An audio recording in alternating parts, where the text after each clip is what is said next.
Ladies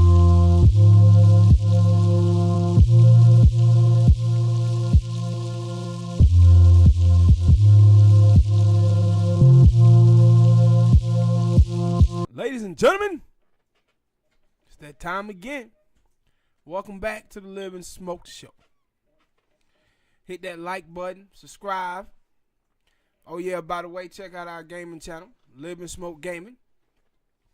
So Smoke, let's kick this thing off, man. I want to kick it off with some wrestling. Kofi push to be possible champion. Do you think it's gonna happen? Well, we talking about. I guess I got two answers. What I want anyway. Yeah, I would like for him to win it. Do I think it's gonna happen? No. And because I've been seeing other stuff like, I think I told you about that they had a list of people that they want Daniel Bryan to wrestle at WrestleMania, and Kofi won one of them. But I'm guessing they changed it up Tuesday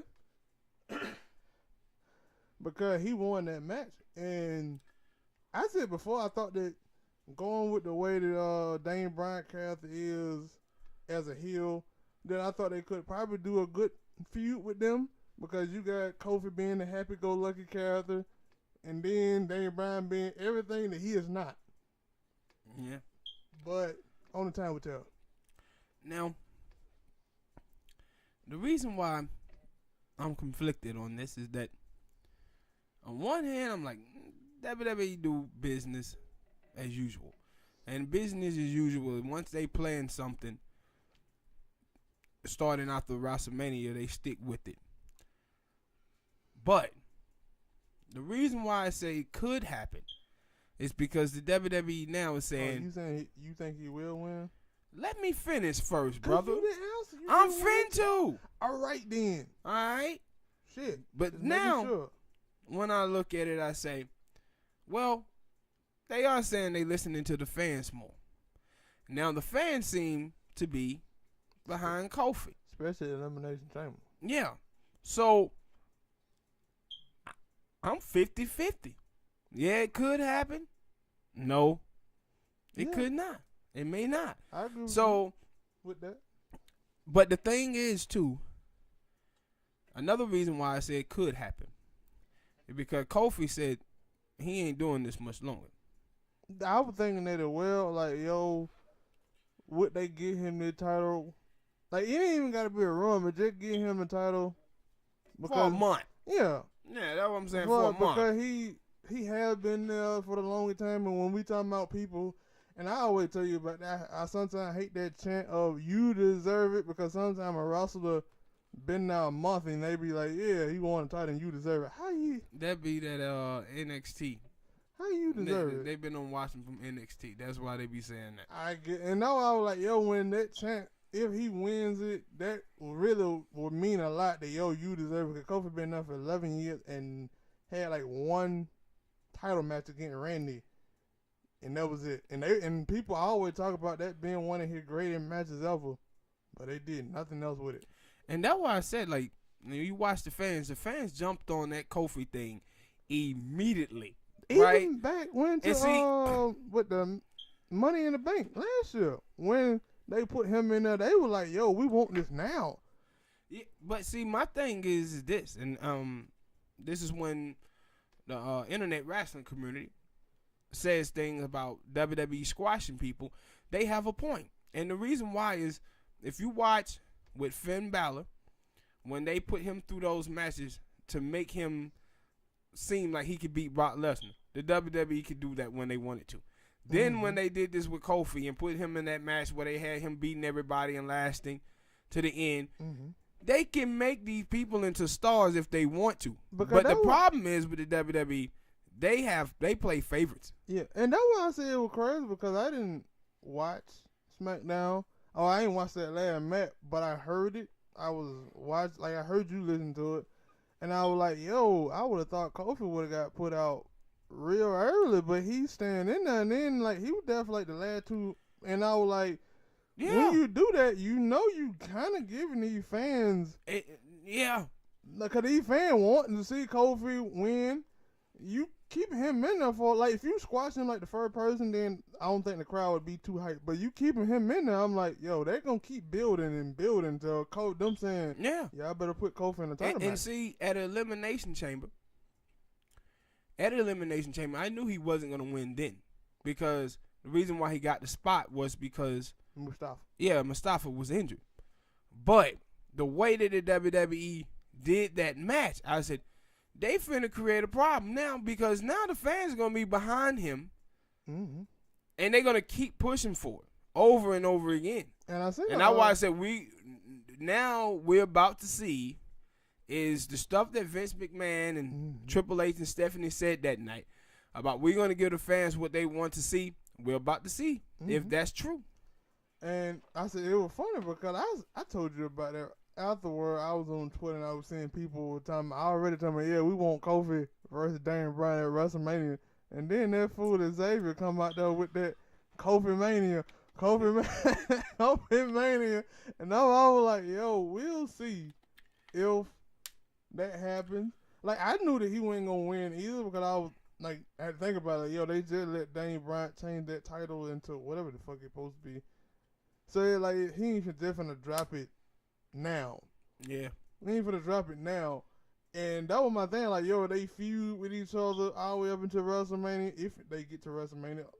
Because we don't know what's going to happen at Fairlane and if they going to go away from Kofi after Fairlane. But if they continue to feud till WrestleMania, maybe I get him a shot at winning. Like, Daniel Bryan cheat to win at Fairlane. Then they somehow keep it going to WrestleMania. Then Big E them. They help Kofi win, then I could possibly see that. But if they just gonna skip past it after this, then I don't know what's gonna happen at Fastlane. Just a little note. Subscribe. Push the goddamn button. You heard what she said. Push the goddamn button. Subscribe. Like. True. Next topic, man. On the dock. Ty Dillinger requests his release from the WWE. What you think? It went like I didn't see it coming. I think I told you a while back that I had seen a tweet from him. I didn't even know that he was injured. I just thought that he was off air and didn't have nothing for him. And that's what you normally see.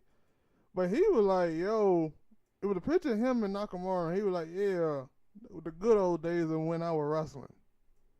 And I was like, I had seen Ty Dillinger on TV. And also, I don't really think too much of Ty Dillinger. Get that out there first. But I was like, a lot of other people seen that. They like him. So I was like, I'm why? not one of them. Yeah. And I was like, why ain't he being used? And like then they did the little thing with R-Truth. And I was like, that dude gonna leave eventually. And then AEW. Now, not too many people, and that's the thing too. Not too many people were just willing to like step away from the WWE when it was just TNA. They had the money. TNA Impact, New Japan and stuff. But now AEW popped up and they like, they out here throwing up this money. I'm starting to see a lot of people like, I'm leaving. I'm willing to take this leap of faith and go on. The thing with Ty Dillinger was, I believe he had the same problem that Apollo Crews had. Like, they brought Apollo Crews up too quickly. Yeah.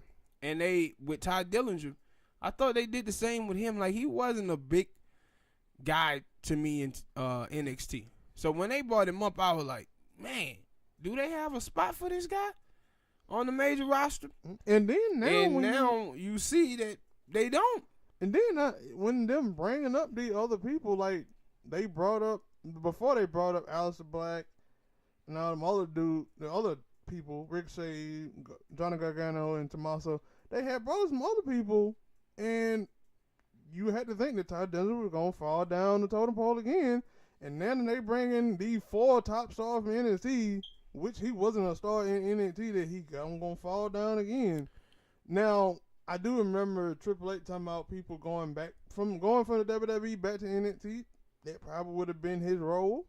Cause I think I seen it. I think it was on the episode of NXT. You didn't finish watching it. that they were like Sasha and Bailey showed up. Yeah, that they had said that Monday night. Yeah, but they Bailey actually them showed said- up at NXT did Wednesday. I think it was did Wednesday. Yeah, Episode- but they I'm had saying, episode yeah, or what whatever. I'm saying was Bailey and Sasha said they were going to be defending those titles everywhere. Yeah, no, I'm not like discrediting that. I'm saying yeah, they did say that on Monday night, but then they actually showed up Yeah. Wednesday. So I'm guessing that's what they were going to try to do, and I'm guessing Ty Dillinger thought I supposed to be better, and I couldn't see that from his standpoint if he went from being something big in the Indies, then being somewhat big in NXT, then to going to the WWE and having nothing done with him. Yeah, but that's what I've been saying for years. Is that the WWE have too many wrestlers, and they only have 3-hour show, and then Tuesday show. SmackDown, 2 Now they hours. have house shows and cats can perform there, but But- a lot of these kids, dudes that grow up, man, that watch wrestling, they have dreams of becoming champions and being on TV being on TV, and when they're not, a lot of folks is just not in this for a paycheck. Like I was reading an interview a couple of days ago, or maybe a week ago, about Christian when he went to TNA Impact, and he was like, "Yo," and because they asked him about this, because they were like, "Yo, some people are going to thinking about leaving and go to AEW," and he was like, "Why did you go to Impact?" And he was like, "The thing was, I had fell so low in the WWE that I had got down on myself that I was starting." And he was like, "I went to TNA to prove that one, I can lead a company as the man, and I could be a world champion." And I said he actually did that, but then he went back to the W. I guess he did win the heavyweight title over there in the WWE once he went back, and then he got hurt. And I'm guessing that was a lot of those dudes, like EC3, he did the same thing. He got cut from NXT, didn't really know where to go, went to TNA, became EC3, and then was able to build himself up to being a championship material, being able to lead the company, and then went back. Drew McIntyre did the same thing. Drew McIntyre he was a failure. That a lot of people he was a failure. They put him in a 3-man band. That shit was terrible. Now, he went to TNA, created a different character, I think. But, created a better character, went back to WWE, and now he's something big. But with AEW out there throwing out that money, and I don't know if, those dudes be leaving and saying, "Yeah, I'm going to go back to the WWE once I make it big." Yeah, Because Carter Rose is out here saying, "I ain't going back."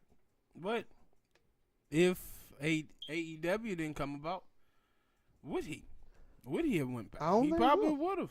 I don't think. Yeah, oh, you talking about Carter Rose? Yeah, I thought you were talking about. Eventually, he probably would have went back. Because that was I was finna say that. I don't think that for all the wrestlers who are leaving the WWE now, if AEW won a possibility, I don't think that they would leave. I think they would just sit there and take whatever it is, because they probably don't look at New Japan as a big wrestling, it's big in Japan. It's not big in the States, and probably everywhere else.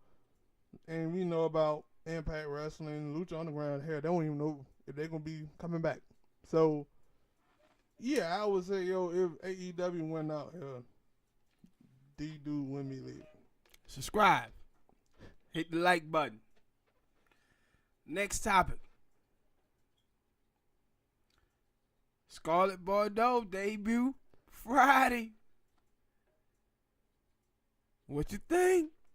Well, I was finna ask you how excited will you be? I don't know, but my man in my pants, I think he gonna be very excited. Scarlett Bordeaux. I can't wait, man. I think it's gonna be cool. It's gonna be cool. I think I'm more of course we want to see Russell, but then I also want to see what type of now that we know what her storylines know what her storyline were before when she went wrestling. I wonder what the storyline is going to be now that she finna start wrestling. Because I doubt that they just gonna throw her right in the title picture because you kind of gotta build towards that. So I want to see who she's gonna be feuding with. I don't know. Did I see anything about Impact adding some other women? I don't think so.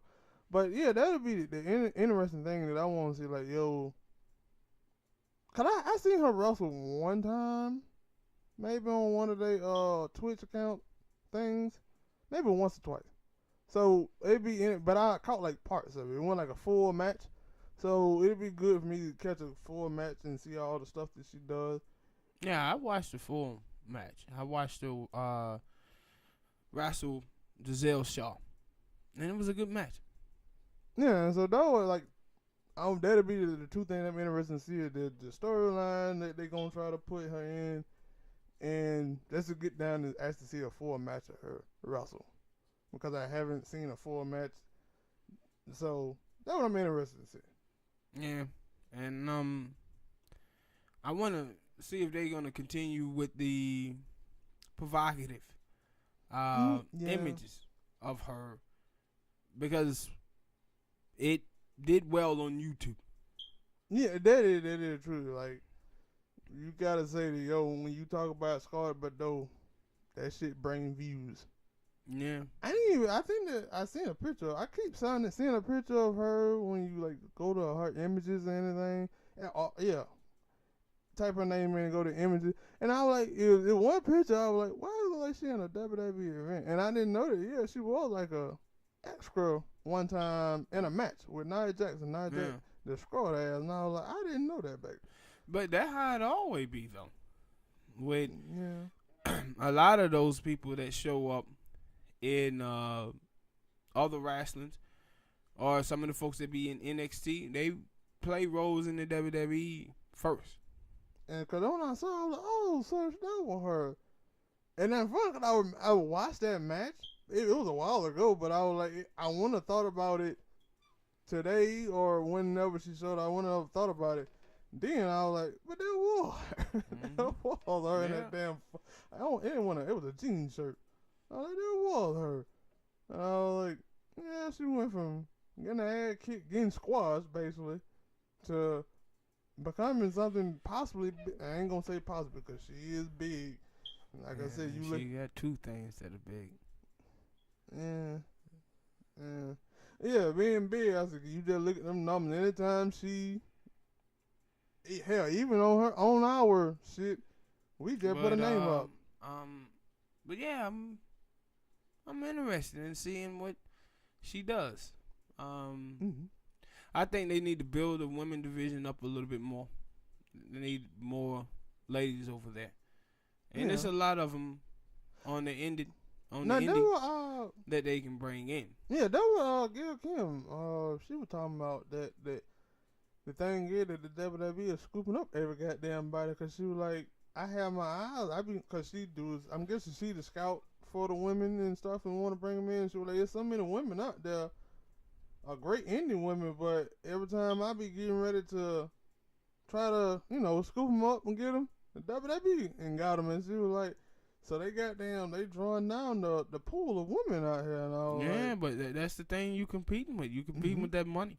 And that's why I said with AEW, with the owner of the Jacksonville Jaguars, they have a dude who can put that money into that business. And that's why going forward, the competition between them and the WWE is going to be very competitive. Mm-hmm. Hell, they already making the WWE go up on they asking price. So, they be doing something right. All right, man. Next subject. China finally inducted into the WWE Hall of Fame. What's your thoughts? Do you like that she going in as a member of the Generation X? Or would you have liked to see her go in just by herself? I didn't think about that. At first when I just saw it, I was like, yo, finally WWE did something right. But, yeah, once you put it that way, they probably should have put in that by herself as well. But, I don't know. It kind of weird. I guess, like, Because I remember, I said they probably came down to that. Because I remember Billy Gunn was saying, I was seeing an interview with him. He was really pissed off about that she wasn't in there. So, and I think I seen some recently with him. I forgot what he said though. But and I had to think that that was one of the reasons why. Like maybe he said I ain't going into the Hall of Fame unless y'all put China in there. Yeah, it was just it was about time, man. I think they no longer had any legs to stand on because at first what they were saying is, well, she had those nudes and porn vids out there, so that's when a kid Google her, that's what's gonna come up. And now, man, well, if you Google Charlotte, that's what's gonna come up. If you Google Hulk Hogan Paige, that's what's gonna come up. When you Google Seth Rollins, new pics are gonna come up. Mm-hmm. Same thing with Austin Creed and all of them. So they no longer have any legs to stand on to keep her out. So I'm happy that she's going in.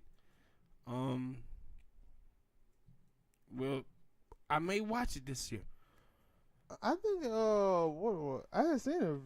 Cause I think before she died, she had like a little movie documentary thing that they were doing about her, and there was one part in it where she was like she apologizes for all the stuff that had happened between her and the WWE, and that's another good thing that she finally apologized for whatever. I don't know why she apologized for anything. I said the same thing. I feel the same, but with it now.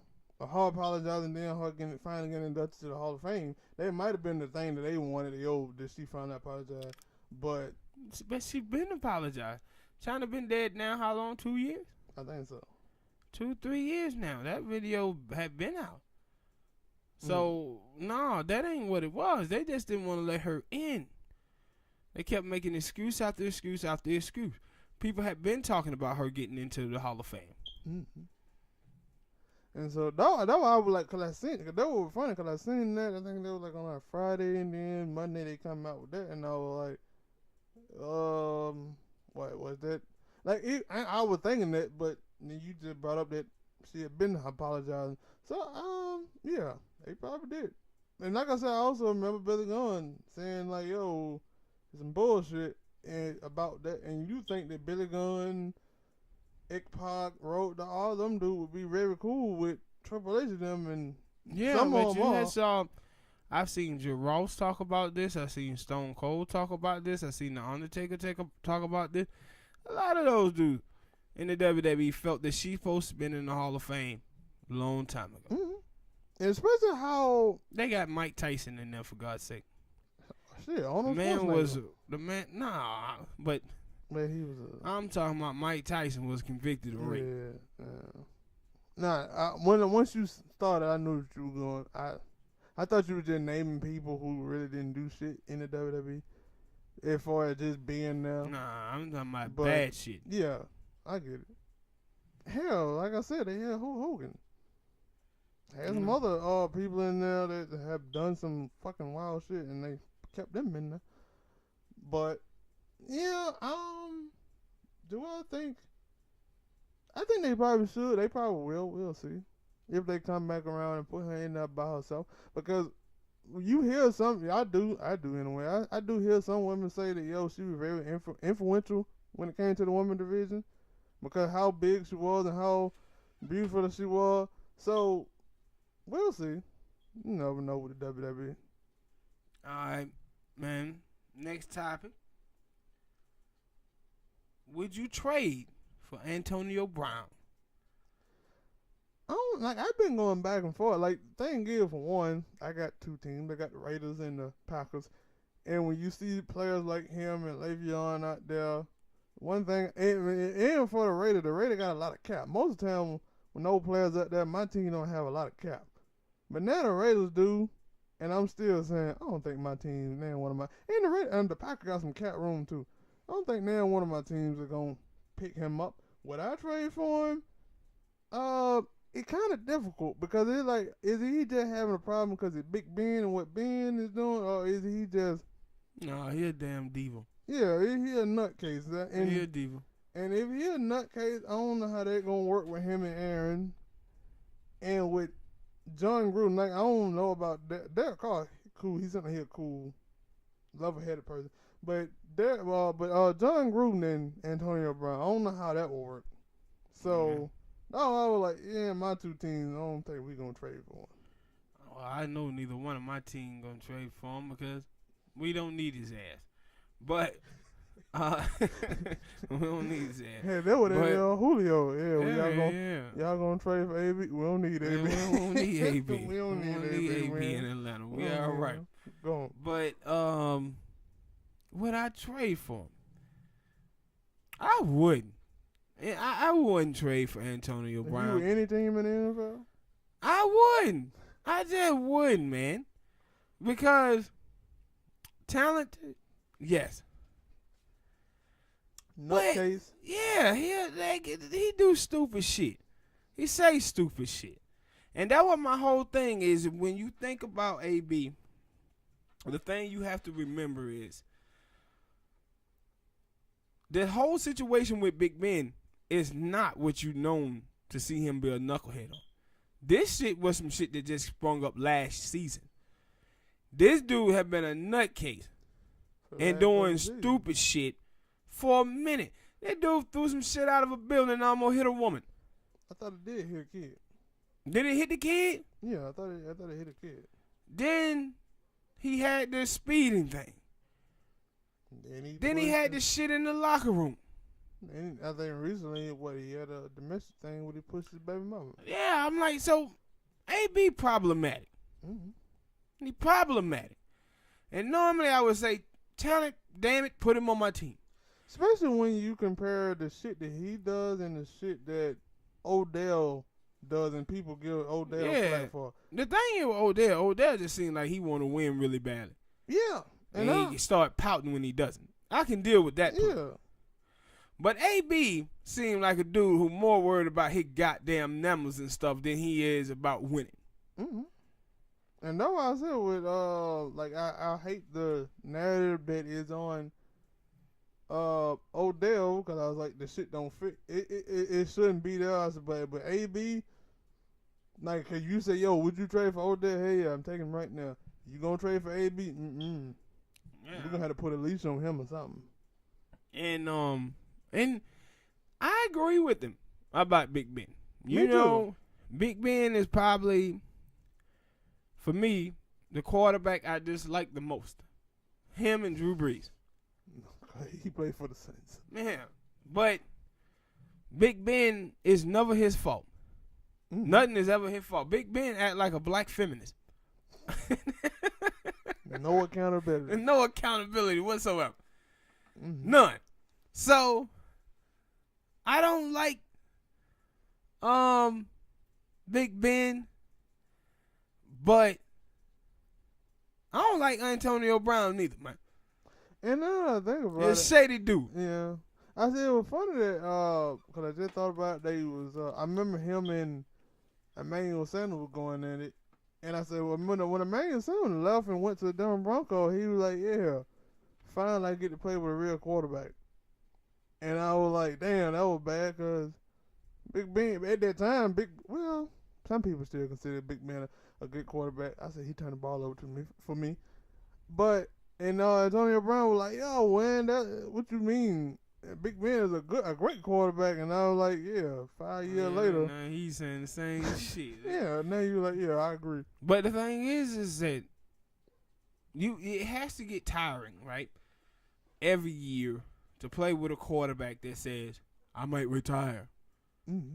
I might hang it up. Like, man, are you going to hang it up or not? And then also, I don't know, maybe I doubted it had anything to do with it, but when Le'Veon was holding out and shit, everybody was creaming him except for Antonio Brown. Antonio Brown was like, yo, man, I ride with you. Yeah. I ride with you. You my brother. And I'm like, ain't nobody else saying that Antonio Brown, like, all my teammates are talking bad about Le'Veon, but I'm going to stick with Le'Veon. Yeah, and then now, this shit comes out that, he don't want to be there. But they always talk the same game. Like, all of them talk the same game about Big Ben. Yo, man, he go around and think he bigger than everybody in the franchise. Say stuff, never get blamed for it. But everybody else, we get blamed. We get taken to task while nothing happened with him. At all. So, would I trade for him? Hell to the no. I would. And I wouldn't want my team to trade for him, like I said, because we don't need the motherfucker. But one of my team do. Yeah, probably both. Talented guy. I think it's all about the situation he goes to. Are they saying that he wanted to go to San Francisco? I'm like, dude, you ain't trying to win. Do you not trying to win? Do you trust the quarterback? True, that's true too. Trust the quarterback, and that's my whole thing about him. Cause he did. I said his thing is he worry about numbers, putting up numbers. Can you be guaranteed you gonna put up those numbers? Because one, it went like Jimmy Garoppolo was having a great year before he got hurt, and then it ain't like Garoppolo had any good year. And then we know about you supposed to know about ACL injury take a long time for a player to come back to be fully 100%. So and you just said, it went like he was fully 100% anyway. But it also tell you about Antonio's mindset pertaining to Big Ben. He feel like he made Big Ben better than he was, and he feel like, I can go play with any quarterback. And make him good. That's an arrogant ass dude. Yeah, but then like Kanye West saying he can make the mega hat famous.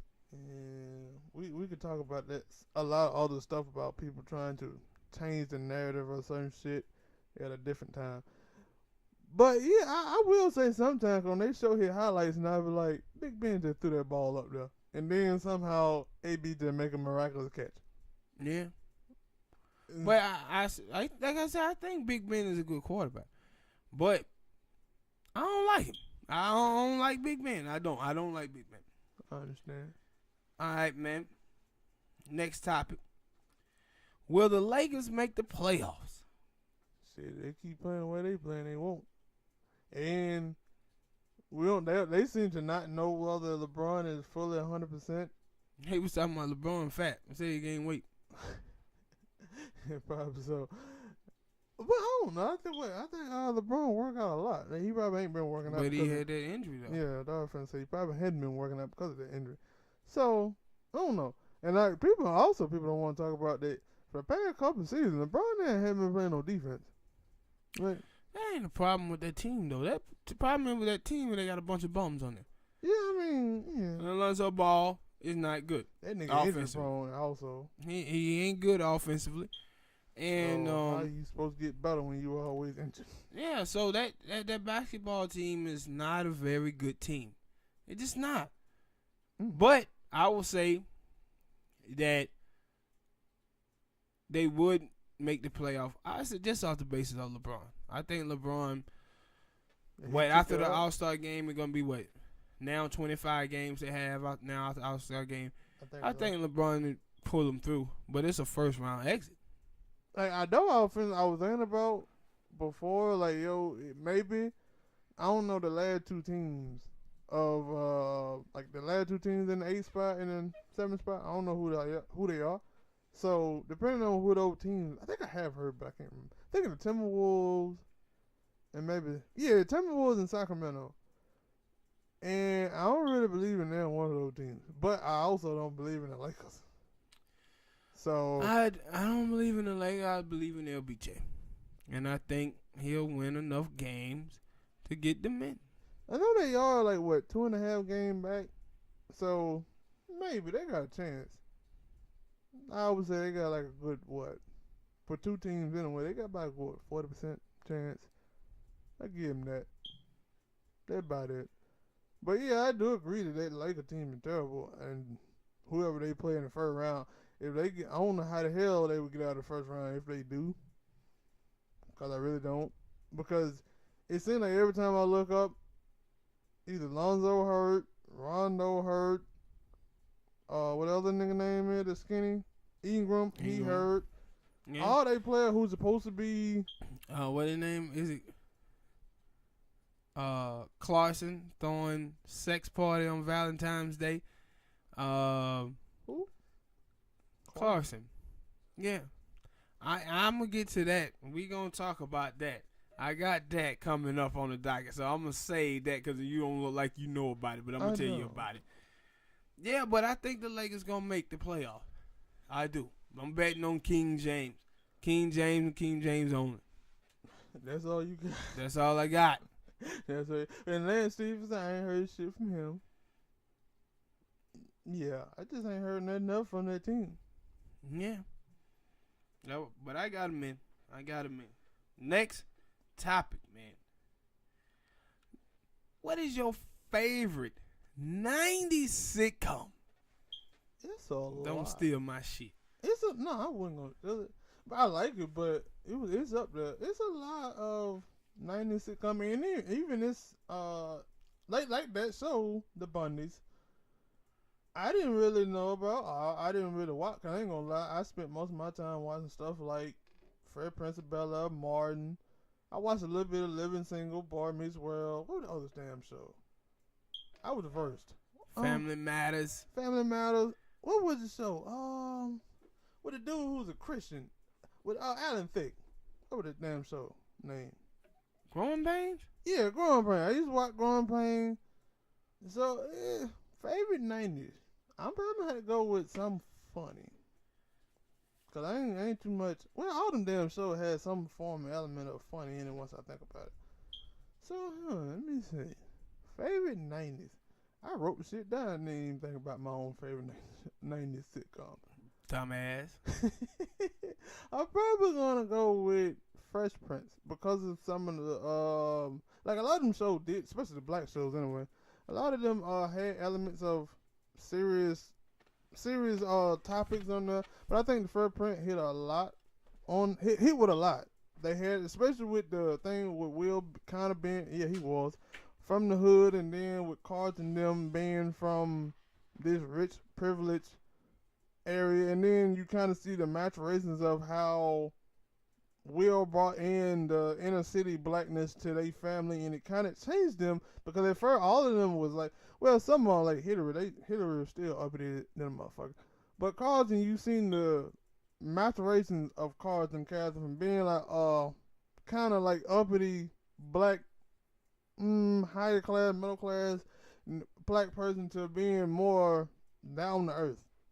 And I think that happened. Yeah, I think that happened because he got to be around Will a lot more. And then they had the thing with the police because he was like a lot of other people who think that, the police is always right. But then once they got pulled over on a mistake, and Will and his dad, Uncle Fred, had to tell him that no, sometimes police make mistakes and they do it because of racial things. Yeah, but you're absolutely right about that. But that show need to be remade, because you know what? Suburban black people still think just because they have the same color skin as people who are from the inner city that they know those people lives. Yeah, that's why and they're being positioned talking for black people when suburban black people are the minority within our race. Yeah, and that's why like when I watch shows, like I don't know how other people, and it's funny because like, other people be watching shows and they be overanalyzing them motherfucker. But it like when you telling me that when you didn't learn that from the Fresh Prince of Bel-Air, how Carson them middle class and then Will came from the projects, and how basically him being around Will that's what changed his whole narrative. Not just him, but it changed everybody in the family. Yes, that's what the show was about. And so, but somehow, some way, when you it don't hit home. Like when you watch listen to suburban black people, especially on Twitter, that concept of that show, it don't seem like it hit home with them at all. That's why I say sometimes when I listen to people watch stuff or they talk about stuff, and I be like, yo, y'all be overanalyzing and not focusing on this because y'all be talking about some shit that don't really matter. But I was like, to me, that right there, it matters. Because if Will would have never shown up, goddamn, causing them would have been some little Republican voting conservative motherfuckers. No, they was still Republicans then on that show. I know Carlton was. No, they still was. But it would have been worse. I think it would have been worse. But the thing is with that show, it was an episode with Uncle Phil when the woman had came back, and Uncle Phil was like the pro-black. They kind of act like he was like Black Panther type thing, and he was talking about writing a check to help. But then you remember when Will them had took them to the hood and they supposed to been helping, but then they had changed Will though. Remember where he was kind of like, "Nah, man, I'm from the streets," and Buddy said, "Nah, you still live up in that suburban neighborhood and everything." And then Will started thinking and understanding that, yeah, man, maybe this shit had changed me something. Yeah, and yeah, I didn't even think about that. That both of them kind of changed each other. Whether you can, that's a debatable whether they changed it for the good or bad, especially from Will's side. But yeah, that is true. Yeah, I think it changed both of them for the better. I think anytime suburban black people and inner city black people can get together and talk about both each other's lives without them talking past each other, come to an understanding. Yeah, it's a great time. But Fresh Prince of Bel-Air was one of my favorite shows. But my favorite show of the 90s, Married with Children, Al Bundy. Al Bundy. Like we talked about that before, like the interaction between him, like him and Eric Adler was always funny, but him and Marcy, like that, like I had asked that question, like which one was, well I got one name too, Al and Marcy, Martin and Pam. I don't think there's any other interaction like that when it came down to characters like that going at each other. Yeah, the architects And of it, the architects. Fred Sanford and oh yeah, Esther. yeah, but those are the only three that I can then name where those two characters that go at each other back and forth every time, and you can't wait till those two characters can get up there because you know it's gonna be hilarious. But let me ask you a question though. Do you think that show could be on air now with feminist women? Hell, it almost got cut first because of that. yeah. So no, and I think it could be. And the reason why I think it could be because Al was misogynistic, chauvinistic, but sexist. But the thing was, Marcy had her group, and he had No Ma'am, and then she had her woman's group. And I think people would have played off of that. Cause the thing is about Marcy gave it as good as she could take it. Yeah, but now that I think about it, like at least for what I'm hearing from other people on Twitter and all the other places, they seem like they would love a show like this because especially for the people who are, oh, you too sensitive and all this shit. So I would like to see how they would take on this show. Like in a remake format, not a remake, but something similar. Yeah, cause I feel say like, would you want a remake with a whole different cast, or would you want the original cast to come back? All of them are alive. I think all of them are alive, except for like maybe one or two. And see, people that won, really. The thing that I love about that show is that everybody was funny. Yeah. Like, it wasn't anybody who wasn't funny. Peggy, you crazy. Peggy had moments, boy. That's all you can say. Like, Peggy had moments. No, like, Peggy was funny on damn near all of those shows. The thing is about Peggy that drove you crazy about it is that she was lazy. And it kind of dampened the show for you because she was always lazy than a motherfucker. Didn't want to do nothing. No, I didn't mind that. Only thing she wanted to do was have sex and watch Oprah. Yeah, but no, I was gonna say because sometimes for me, some of her jokes didn't hit, and it was like it came off as annoying. I was like, "That's what I'm saying." You always fucking up a good moment. You always fucking up a good That's moment. what I'm saying. Like you. The thing is about that show is that you love Al. So you cape for Al a little bit. It was a bias for him. So when Peggy would crack jokes on him, it wouldn't be so funny to you because you already look at her character. You like, look at this little lazy motherfucker right here. No, like when she would crack jokes on Al, I would laugh, especially about the him being a minute man, him being a minute man, and how she always basically also how she. No, that was the opposite because they used to always hit her with you done slept with the whole football team. Yeah.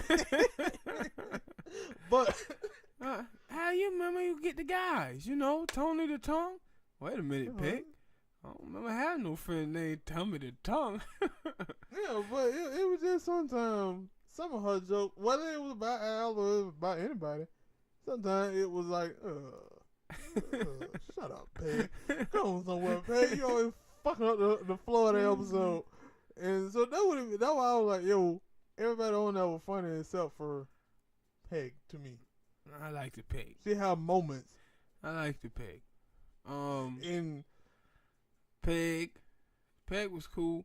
Marcy funny. Did anybody fall flat for me? The first, no, Steve stuff used to fall flat. Yeah, I would agree with that. Like what's it called was better. Jefferson. Yeah, way better. And I think it was because you saw the like Steve. He was like it was an uppity prick, and that's why it probably didn't hit. It didn't hit. But then when you get Jefferson, he is basically the male version of a Peg. Yeah. Don't want to work. And now we except for Marcy, ain't the female version of Al because she would love to have sex as well. But Al liked to have sex, just not with his wife. Like that is the story that you had to have. Like yo, in the new modern day Married with Children, the Al character would he be cheating on Peg or would he just say no? I'm faithful to Peg, but I don't want to have sex with her. I don't even think that Cause he had 100%. I don't think that he really wanted to have sex with other women. He just liked to flirt with them. Because that's what I was gonna say. He had what, like 2 chances? 2 chances I know of that he could have had a chance of cheating on Peg, and he 3. He had 3. He had the stalker chick who loved to shoot people. He had the girl who used to be fat, but then she lost a lot of weight, and she still was in love with Al. And then his friend that time that took him over there with the other 2 chicks, and she could have had sex with him, but he ended up going home and taking a blonde wig as well. Yeah, and then he had the episode, remember Sandy? I don't think he won. Saying he could have. You want to catch a venereal disease, it's called. Buck was funny. Mm-hmm. The dog. No, because they would still be like, yeah, of course it would still be good, but like he added something else to it. Buck. Yeah. Yeah, he did. So I do got a character that fell flat for you. I think everybody did. That little damn boy. Yeah, 7. 7, yeah, he was awful. I don't know.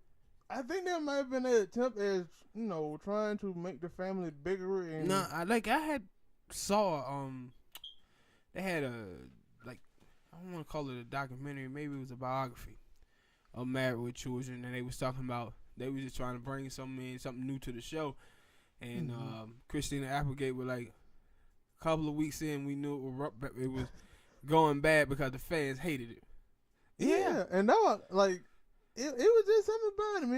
It didn't work. And then the thing is, he just disappeared. The next thing you know, they had his ass on a milk carton. You remember that?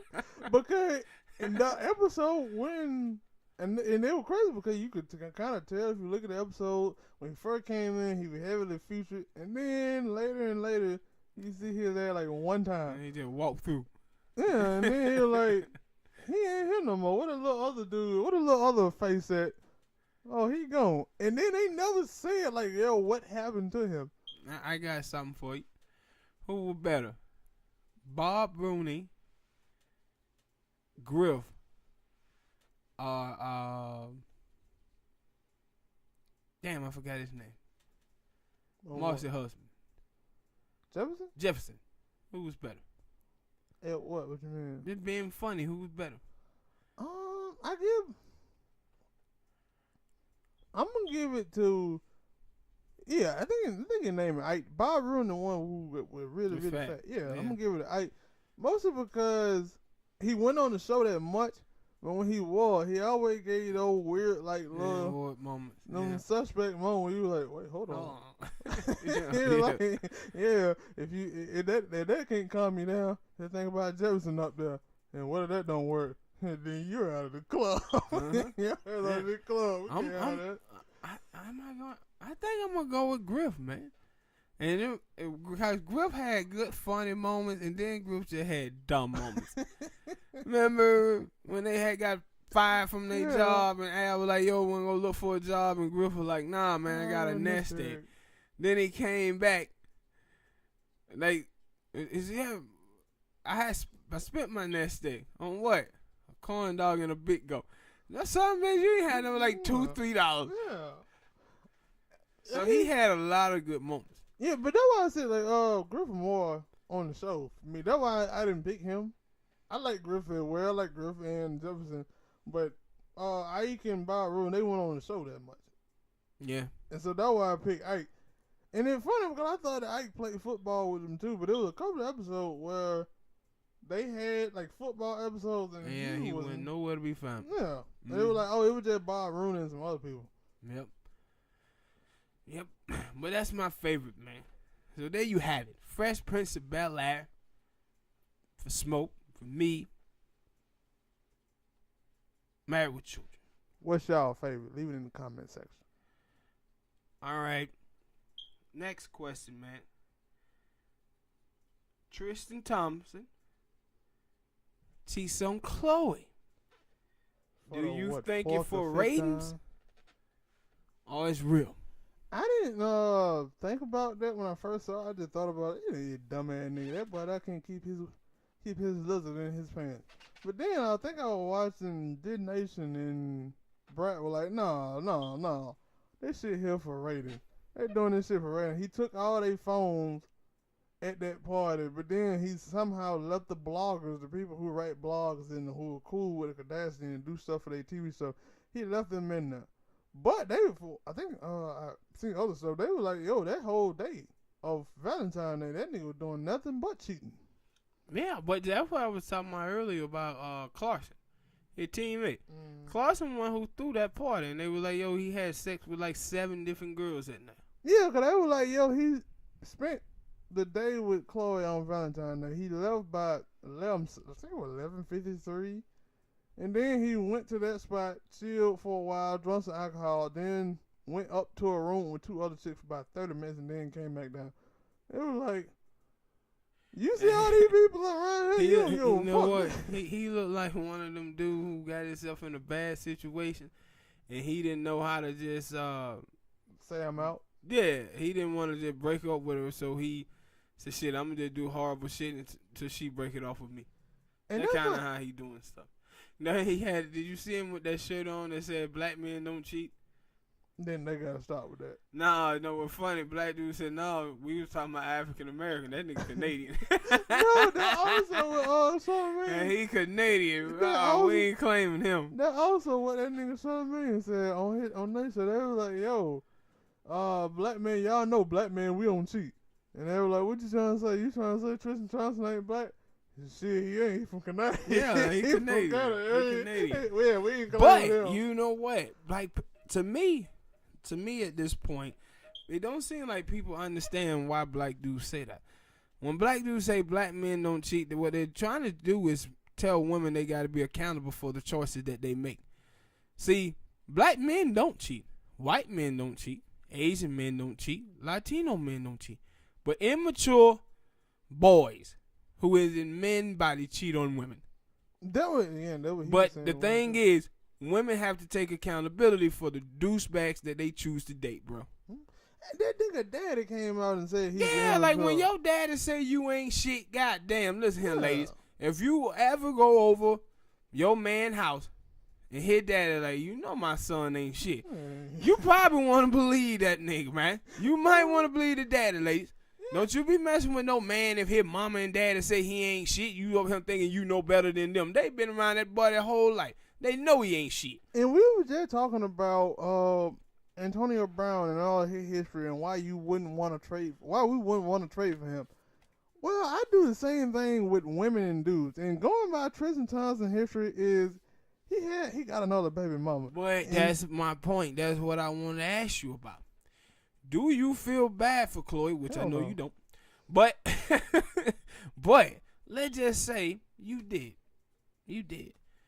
Does it make any difference that she was cheating with Tristan Thompson? Tristan Thompson was cheating on his baby mama when she was pregnant with Khloe.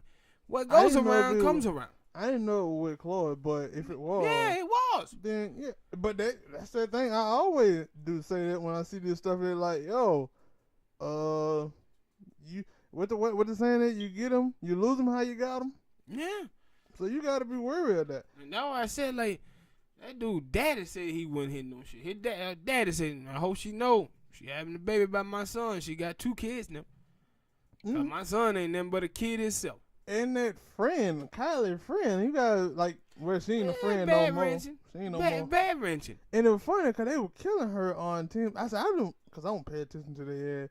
But then they were like, yo, you know that girl Jordan, she done got them goddamn enhancements and shit. And she started feeling herself. She started looking good. The dude started being attracted to her. So bad wrench. Yeah. Bad wrench. I'm telling you, women. A lot of women out here are like racist white folk. See, racist white folk don't have a problem being racist. They have a problem with you calling them racist. Yeah. And some women, they don't have a problem being gold digging, back wrenching whores. They have a problem with you telling them that's what they are. And I said, yo, it's a good thing, Kylie, you call her out, because I'm pretty sure we look at them Carfax. If Travis Scott living with y'all, you think Travis Scott ain't dipping in that old Jordan, or she ain't trying to get Jordan to dip in her cookies while you ain't around? Not that nigga.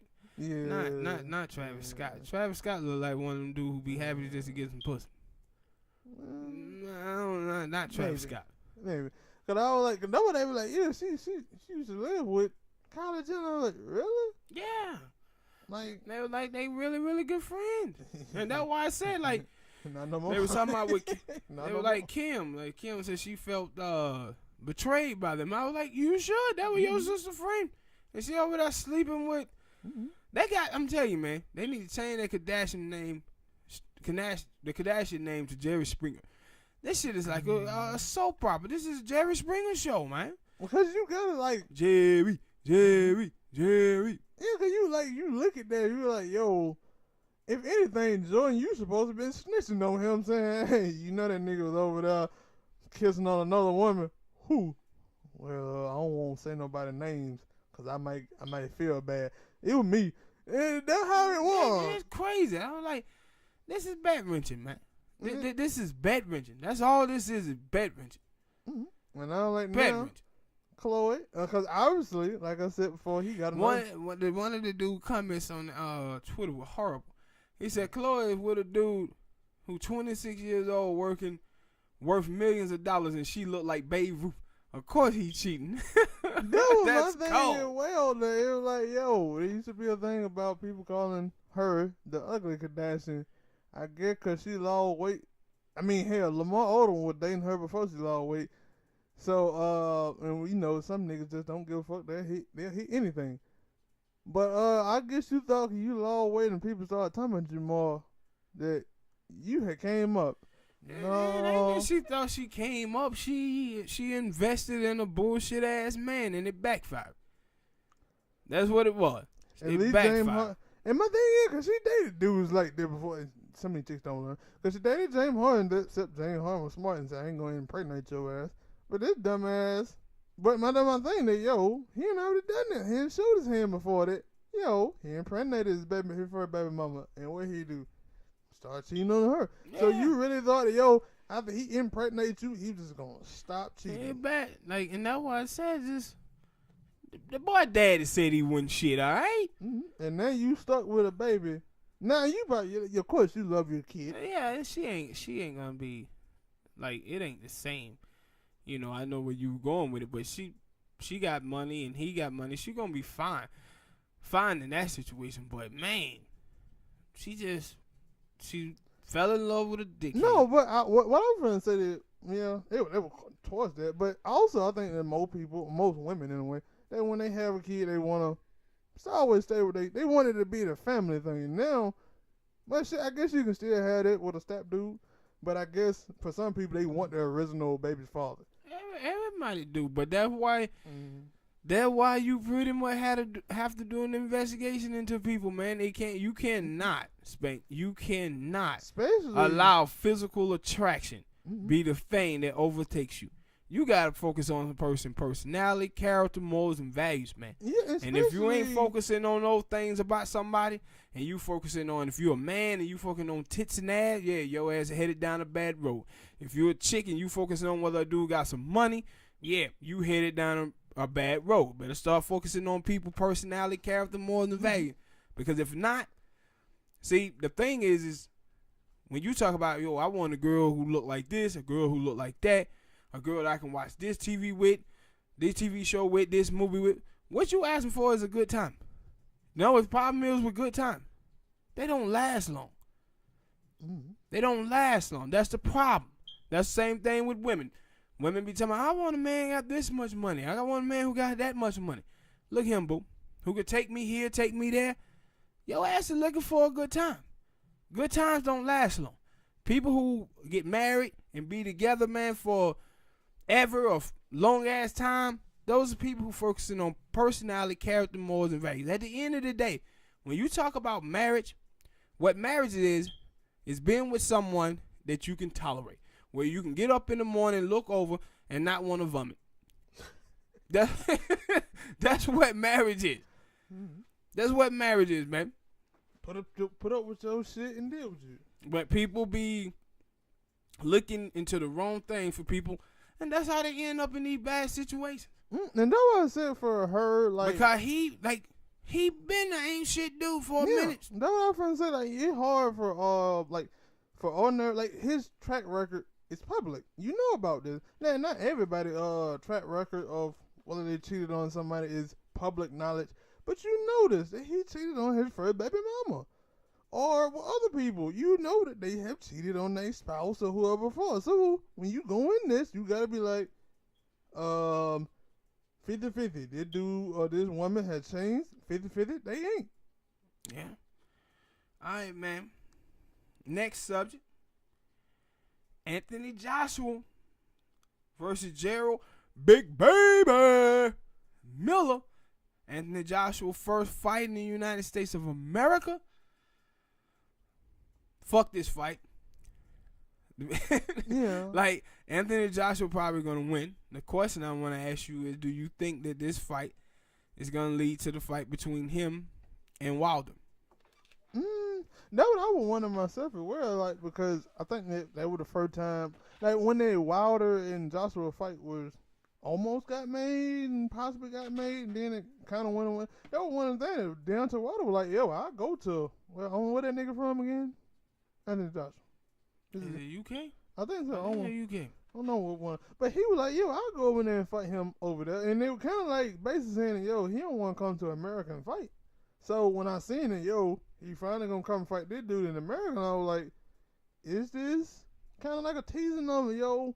He feel good and he do good in America. He'll come over here and fight in America. I mean, hopefully, because from my understanding, Deontay was like, yo, we going to fight in the UK. I'm going to bust your ass over there. And then I'm going to come back. And when you go, because I know you're going to want a rematch, you're going to come back and fight me in America. So maybe that changed them. Maybe he'll say, yo, let's just do the thing in America. Yeah, and, you know, my thing with Anthony Joshua is that if you don't feel you ready, just say, I'm not ready. The thing is he was talking shit about Tyson Fury, talking shit about Wilder, talking about how he the best. Dude now. And I'm like, dude, fight the best out there, be quiet. And say, hey, because that's what he was doing. Like, he was talking all the game, but still not fighting the best fighters because he needed time. He needs some growth. Then I can understand that. Mm-hmm. But don't be out here talking all this yang, though. Yeah. Especially when that fight was, I think it was really, really close to being made, and then it just fell through. Yeah. And So this fight here, Big Baby, a lot of people believe he's a decent fighter. So it should be a good showing. But that's the fight I want to see. I want to see him and Wilder, or I want to see Tyson Fury. I think I saw something this week that Tyson Fury has signed with Top Rank for two or three fights or something like that. Yeah, 2 fights. So those fights probably going to be what? Wilder. Again, got to be a rematch with Wilder, right? Could be, but I'm saying I think they're going to be ESPN because Top Rank got to deal with ESPN, right? Yeah. So, yeah, those 3 fighters is the ones I want to see fight each other. Seeing the Wilder and Fury fight, thought it was a good one. Wouldn't mind seeing a rematch. But Big Baby coming in this thing trying to play spoiler, man. No, I know, cause we basically acknowledge that we don't know who the hell Jarrell is. I usually you heard stuff about him, I ain't heard nothing. But like, I think it was Louis Ortiz, the last fighter that Wilder fight before. Yeah. Now, if he would have said, yo, he fighting him, I'd been like, all right, I ain't seen Joshua fight. I ain't seen Louis Ortiz fight. Louis Ortiz got some heavy hand. I think Joshua kind of more of like a boxer. Try to fight from the outside. He'll punch you too. Joshua can punch. No, I ain't saying he ain't got no power. I'm just saying most of his stuff is. No, he ain't. It ain't. Oh, well, I guess when you look at him, you would think that would be his style, but it's not. I guess I thought that because I watched that Klitschko fight. I watched a couple of his fight. I get maybe the Klitschko had be fighting from the outside. That yeah, it looked like he was fighting from the outside as well.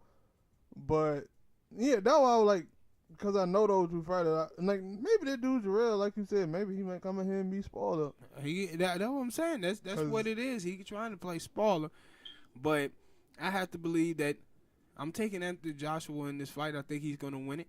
I hope he win it because I want to see him fight these other 2 guys.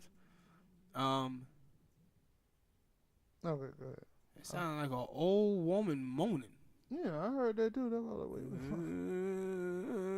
We got ghosts. It's some old Holy Ghost giving her the wood. What the hell was that? Yeah, but anyway, I'm taking Anthony Joshua, man. Yeah. Next subject I want to get into. Bernie Sanders announced he's running for president. What chances you give Bernie Sanders this time around, man? Shit. Now, I would say, I'll tell the truth. Last time Bernie was going, I liked the stuff, the policies and things that Bernie was talking about over Hillary, who wasn't giving me nothing but pandering. And I still didn't vote for him. But I wanted him to win. I would want him to, like, I had to check, like, I haven't seen some of the people. Now, that woman with the reparations, she bumped that up. I'll be pulling for her. But she need, like, I think 65,000 signatures and over 200 people to donate to her campaign for her to be in the debates. That's what the people online now are trying to rally towards to get her there. And that's going to be a tough run for her. I forgot when the first debates is, but that's going to be, she gaining some steam online with people. I still haven't seen any donation numbers or pertaining to her, but we'll see going forward what happens with her. For me, I think Bernie Sanders is leading this pack, and let me tell you the reason why I do. Cause he wasn't leading that time. You're right. Go ahead. Yeah, but see, the thing was about him last time is nobody knew him. The only people who like really knew Bernie Sanders at that time, if you paid full attention to politics, because he wasn't a guy that you would see on CNN or MSNBC or doing interviews with the New York Times, Washington Post, or anything like that.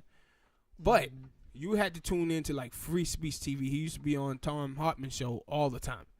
So Bernie really didn't have any name recognition out there. The reason why I think he has a shot this time, especially winning the nomination, is the same reason I thought Donald Trump was going to win. Donald Trump spent the whole 8 years under Barack Obama building a brand and building a coalition of voters on the right wing. Then they had about 18 people who ran for office. Well, he had 8 years to build a coalition. All the rest of you guys didn't. You didn't. So what you was trying to do in 2 years, he had done in 8. So when you watch Bernie Sanders now, he raised what, $3.3 million in one day. Kamala Harris raised $1.5 million in one day. A lot of these people now are playing catch up. And what you're going to see happen is this. None of the people that I seen, that I follow on Twitter or whatever, YouTube, none of those folks have said they weren't going to vote for Bernie. Like everybody that I know who liked Bernie Sanders in 2016 still like him now. So, but they were waiting for that shooter. But one of the things that you have to focus on is this: the other progressive left wing in the race is Elizabeth Warren. So Bernie raised $3.3 million in 24 hours. Elizabeth Warren only raised $300,000. So what it tells you is a lot of the people on the left did not give money to her with anticipation that Bernie Sanders might get in the race. But with all of these candidates that's in the race now, there's a bunch of them. Mm-hmm. All of these people are about to split the Hillary Clinton vote. All of them are about to split the Hillary Clinton vote. Kamala Harris, Cory Booker, Christine Gillibrand, Amy Klobuchar, Tulsi Gabbard, all of them. And then if get in the races, it's going to be even more of that. Biden. But Joe Biden and Beto O'Rourke. So if all of those cats get in that race, they all are going to split the Hillary Clinton vote. And therefore, Bernie, he has his coalition already intact. And I said this, I'm going to make a prediction. If Bernie Sanders get anywhere from 25 to 30% of the African-American vote on Super Tuesday, he's going to be the nominee of the Democratic Party. Because that's all he needs. I was going to say, of him winning, it would be based off how bad the media try to slander him. And they already done started that. Yeah, no, I said they already started. And it's funny because you brought up Elizabeth Warren, and I was like, I haven't heard anything like them trying to slander her too much at all. They slander her. They was doing the thing with her tax proposal. I they was doing the thing with the Indian thing. They be out there on it. I forgot about that. But I was like, yo, it was like as soon as Bernie said, yo, I'm running, it was like he became public enemy number 1. It was like, it always gonna be that. What did he do? What did he do? Especially when you look at all the track records of the other candidates that are running who have bad ones. Yeah, but it's the same thing. It's the same thing. Like when Bernie runs, like when you hear from Bernie, this is how it goes. Kamala Harris, people say, I don't like her record. Cory Booker, people who dislike Cory Booker say, I don't like that he took money from Big Pharma and he seemed to be tied to big business and the bankers. People say stuff about Tulsi Gabbard. Well, on gay rights, she's bad. When they get to Bernie, people say, I don't like him. It's just something I feel about him. And they were like, yo, only reason they dislike Bernie is because Bernie don't talk about identity politics. He doesn't talk about identity politics, and he don't do tribalism. Like people on the left, people on the progressive left, they think that they are in a fight between progressive politics and centrist politics. They're really not. They're in a fight between progressive politics versus tribalism and identity politics. That's all this is with the Democratic Party. It's just strictly identity politics. Huh? And that's the thing. They dumbasses ain't gonna look at it that way. They just or maybe they do, and they just don't. No, it's so obvious. Like if you watch with Bernie Sanders, what you will see people do is that, especially like white people on the left, they weaponize blackness. They weaponize women. When in 2016, what happened was this.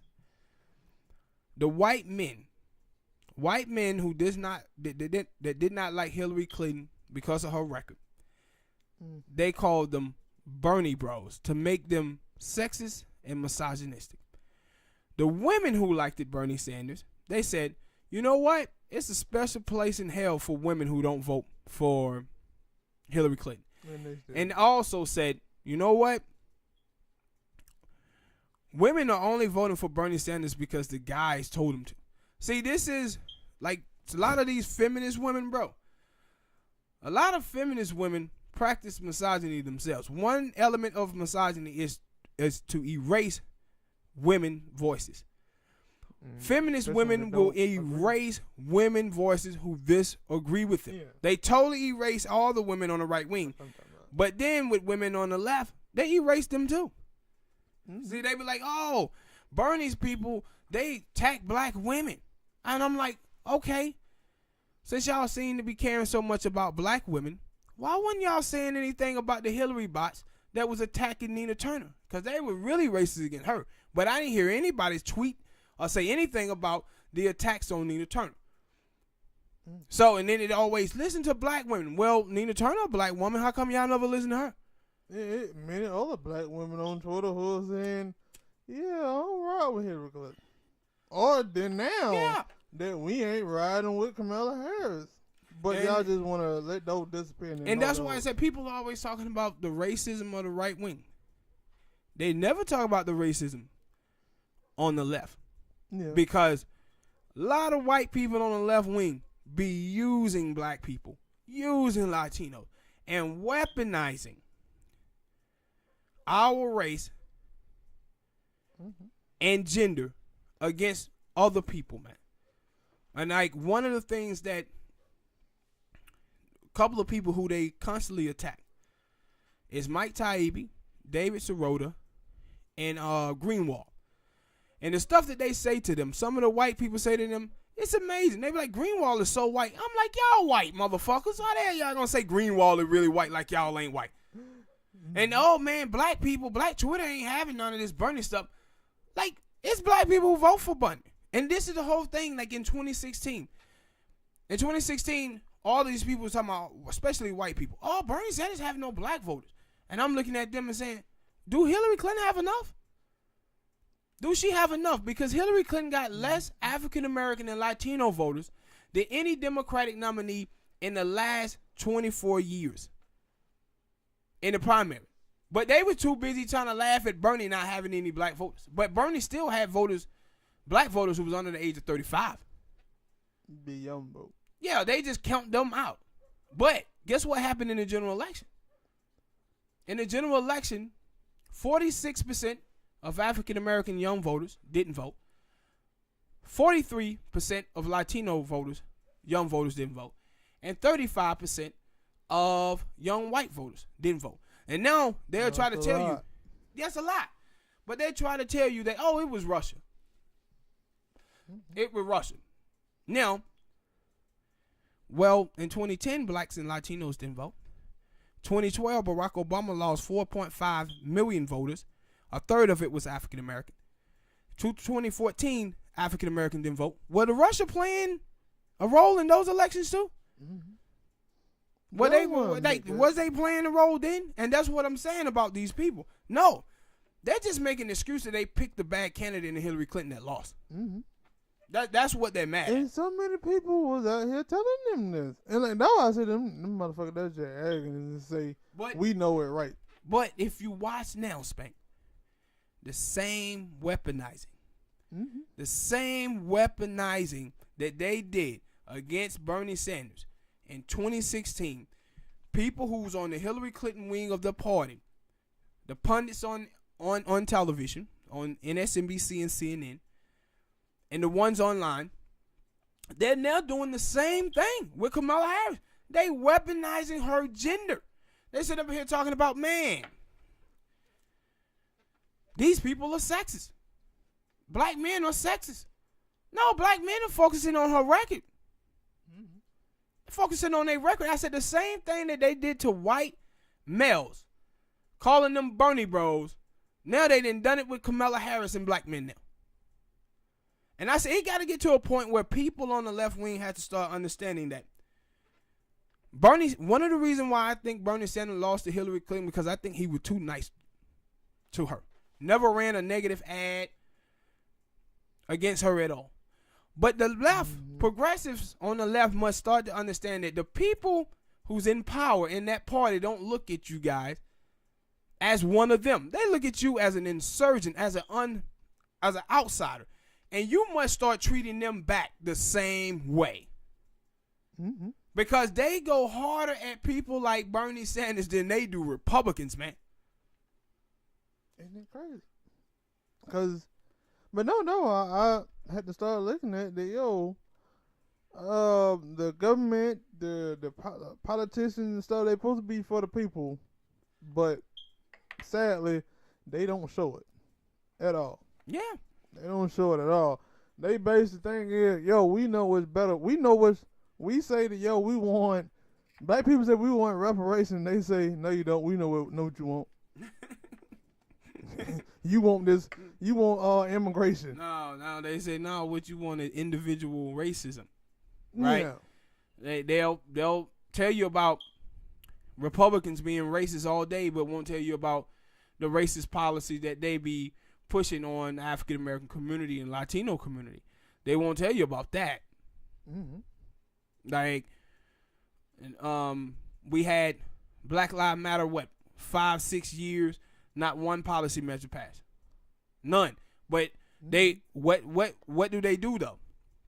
They shift the blame away from politicians to police officers. The problem we have in this country is that we have been conditioned to always blame people and never blame capital and never blame government. That's what we do. Mm-hmm. Like, when you remember when we had and that's what I'm talking about for as identity politics and tribalism. We had the video that came out with the young black girl at McDonald's, and the white dude grabbed her by the throat, and she started punching the dude. When you listen to people on the left and the right, you see the problem with American politics. The people on the left is talking about whether the white man is racist. Feminist women are talking about why the guys in the behind didn't help them. Conservatives are saying, no, you can't say that man is racist, you don't know. Nobody is saying, where's the security guard? Mm-hmm. How come McDonald's don't have a security guard? Hell no, them damn stores don't have. No, that's what I'm saying. See, guard. You can watch television and you see people rob Chevrons, Exxons, places like that all the time. But what you don't see is people robbing banks all the time. And the reason why you don't see that is because they got cameras everywhere.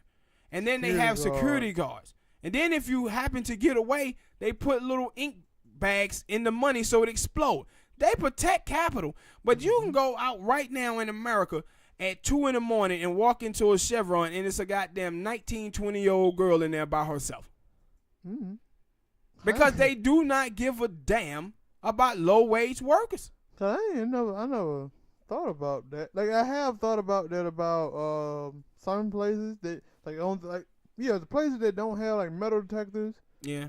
And I was like, if y'all got robbed, it would be real easy because somebody can just pick up something and walk right out and nothing would go off. And then if they brought a weapon in, it wouldn't go off. But I never thought about that about Burger King and all the other places that don't have no type of security. Nothing. Security. Because they low-wage workers. Now, they might have a camera and that's it. But that's what we as Americans have been conditioned as. Like, when you start talking about welfare in America, food stamps, right?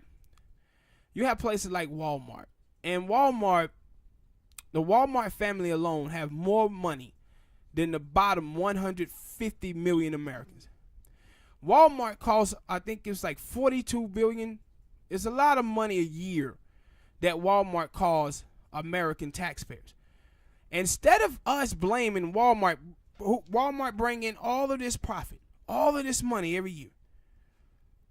Instead of us blaming Walmart and telling them they need to pay their workers more money so we won't have to subsidize their workers, what we do is blame the individual who's on food stamp.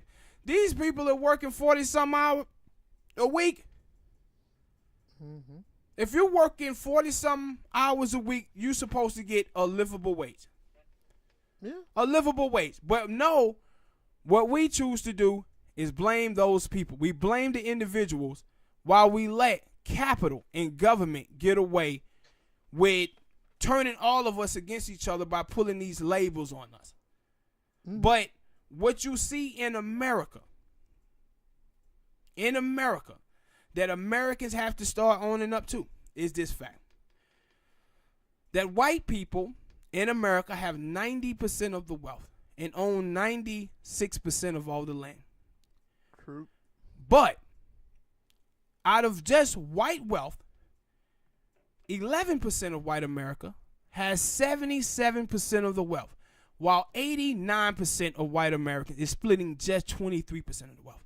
That's the elite. Now, people of color has 11% of the wealth. 10% of the wealth and 4% of the land.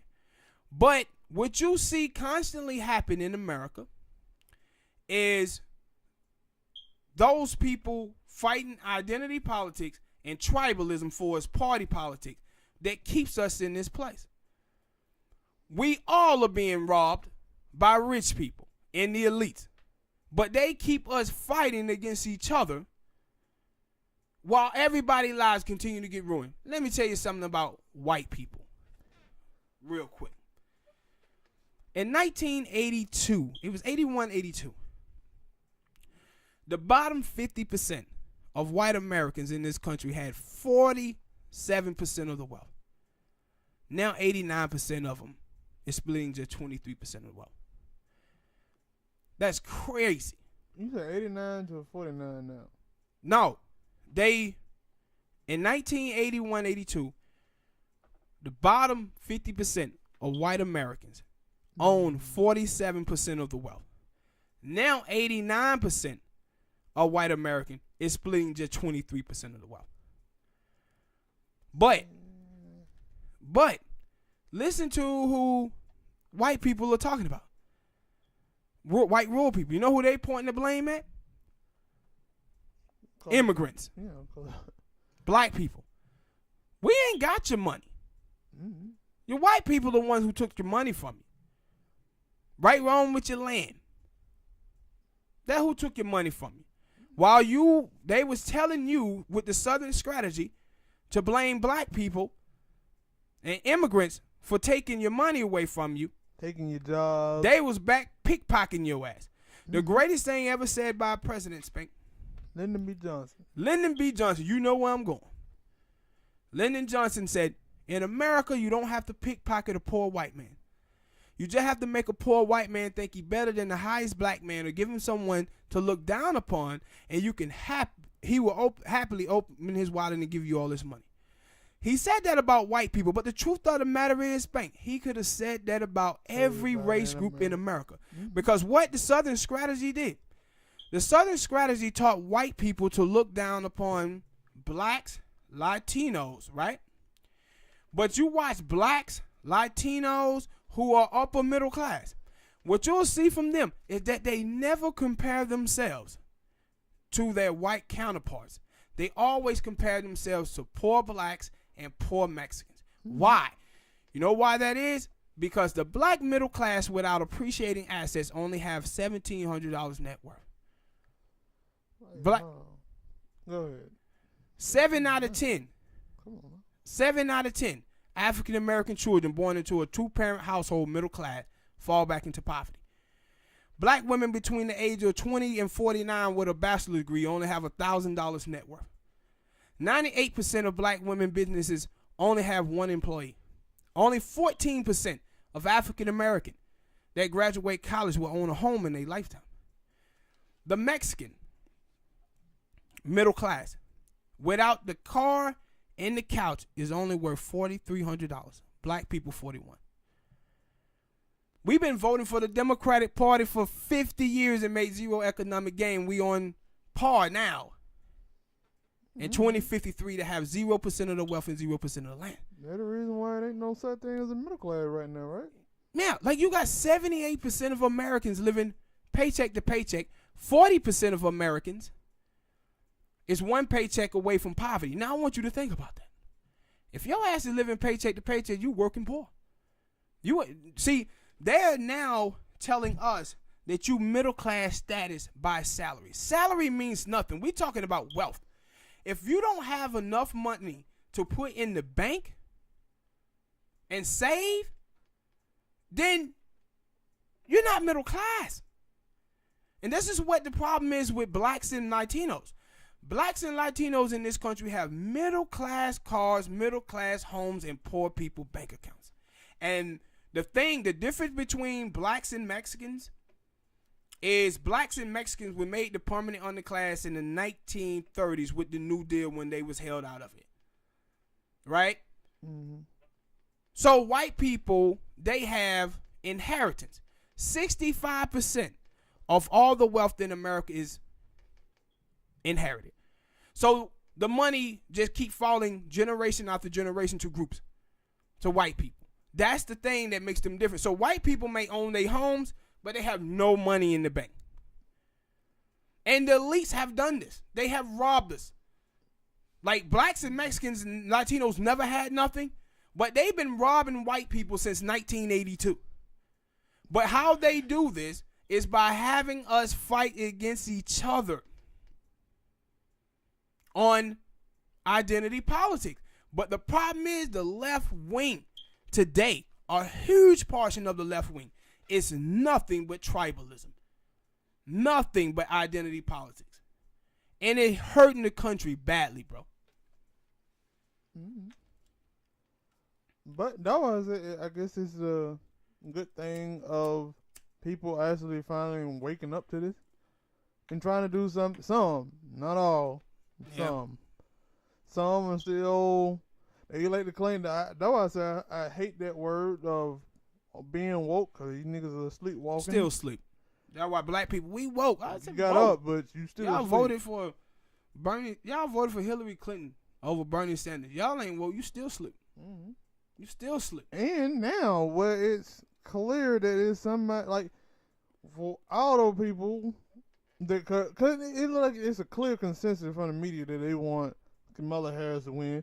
And it like, yo, it's clear from her track record, for not just black men, but black people in general, that she ain't done nothing good for you. And not just black people, right? You take out, it was a Latino brother out there in California, got shot 6 times in the back. Didn't know that. 6 times in the back by police officers. They were trying to get Kamala Harris to prosecute the police officer, and she wouldn't. Yeah, and it like, yo, and either they dead, either they just don't care, or they just hopeful that, because I have seen people say, well, you know, they can change.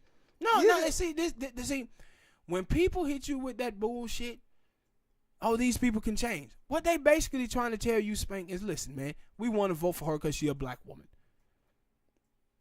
That's what it is. That's what I'm talking about identity politics. Let me tell you, in 2018, 70% of women who ran for office that ran against a man, they won. 70%, Spank. That lets you know it's a lot of women out here just going out here voting for ovaries, man. Mm-hmm. Alexandria Cortez. When Alexandria Cortez won, right, she was going all around the country endorsing people. She endorsed this white dude out there in Kansas. She was going up against I remember that. I think this Native American young lady, I forget her name, and she was more corporate Democrat. People on Twitter was killing Alexandria Cortez, saying, how dare you vote for this man? Mm-hmm. How dare you endorse this man? And Alexandria Cortez said, I'm endorsing policy. But that's not what a lot of people on the left wing is doing. You watch people like Chelsea Handler, right? Chelsea Handler was online basically just promoting women candidates. These women, a lot of these women was not pro-choice. They were pro-life over progressive candidates that was pro-choice. They just out here voting for ovaries. As long as a woman wins, don't matter what her policy is. As long as a woman, they don't, like, why would you want that? No, why would you want it? And think about how bad this is for the country. So, bad for the left wing, because the left wing have been fighting this fight, progressives versus centrists. Going forward, the only thing that the millionaire and billionaire class have to do is put up black people and put up women. Mm-hmm. Because we voting for race. We voting for genders. We're going to be filled with sellouts. Mm-hmm. And see, everybody working for the person who can pay top dollar. And we poor. And the thing is, people must remember, bro, is this. One of the biggest problems on the left is they love to celebrify their politicians. Mm-hmm. One of the things I learned from the civil rights movement is that you never follow a leader, Spank.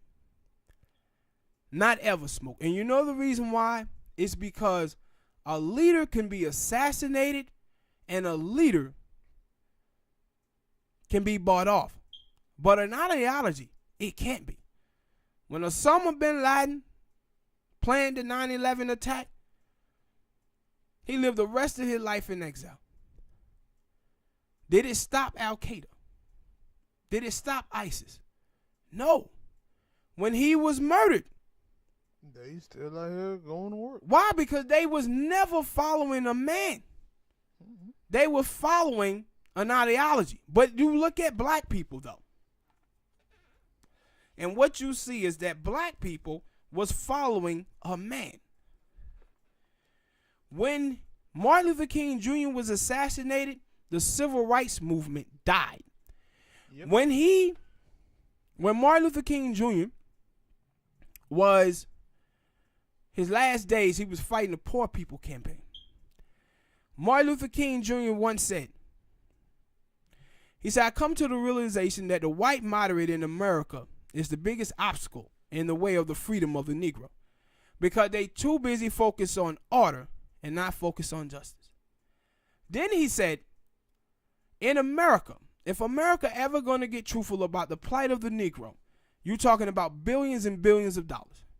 He said, in America, that get tricky because now you're talking about capitalism. But he said, if America ever going to get truthful about the plight of the Negro in America, you're talking about America accepting a type of democratic socialist system. Now, I want you to ask yourself a question. For the last 50 years, have we been voting for people like that? No. We've been voting for the very white moderates that Martin Luther King Jr. warned us about. Mm-hmm. And that's why we haven't made any economic gain in 50 years. But no, that wasn't, like, I hear that a lot from, like, people, like, I remember when that nigga Trump was having people come up there and talk to him, and I would hear Charlamagne and T.I. was like, yeah, I wouldn't go by myself. If I went, I would go with somebody who's more knowledgeable. Following a leader. Yeah, and basically saying, yo, I can say that they've grown. We talked about that before, they didn't grow. But it's bad that you have to have somebody that is more knowledgeable on this or a leader. Yes. And basically, and I remember Van Jones on the documentary 13. He was on Cooning Today on TV. Yeah, he probably was. But he was like, yo, black people haven't had a black leader since Martin Luther King and Malcolm X. And it, like, one that bad in it, too. Like, his teachings are still out here. But see, now you finna get me to open up a bag. I'm finna open up a bag. See, when I tell you about not following a leader and about how leaders can be assassinated and bought off. Martin Luther King Jr. was assassinated. We had other leaders. Jesse Jackson, bought off. Al Sharpton, bought off. John Lewis is in there now caping for the same white moderates that Martin Luther King Jr. were fighting against. Andrew Young. See, when you think about it, you hear black people and they constantly talking about James Baldwin, Martin Luther King Jr., Stokely Carmichael, Angela Davis, Webb Du Bois. Black people don't supposed to be talking about these people, Spank. But what they letting you know is it's a void. Mm-hmm. Since 1968, it have been a void of black leaders. Because all of them have been bought off. Yeah. And see, this is my thing too. This is the problem that I have with feminism. Problem that I have with Black Lives Matter. Can you name me one piece of legislation that feminist women have delivered for women?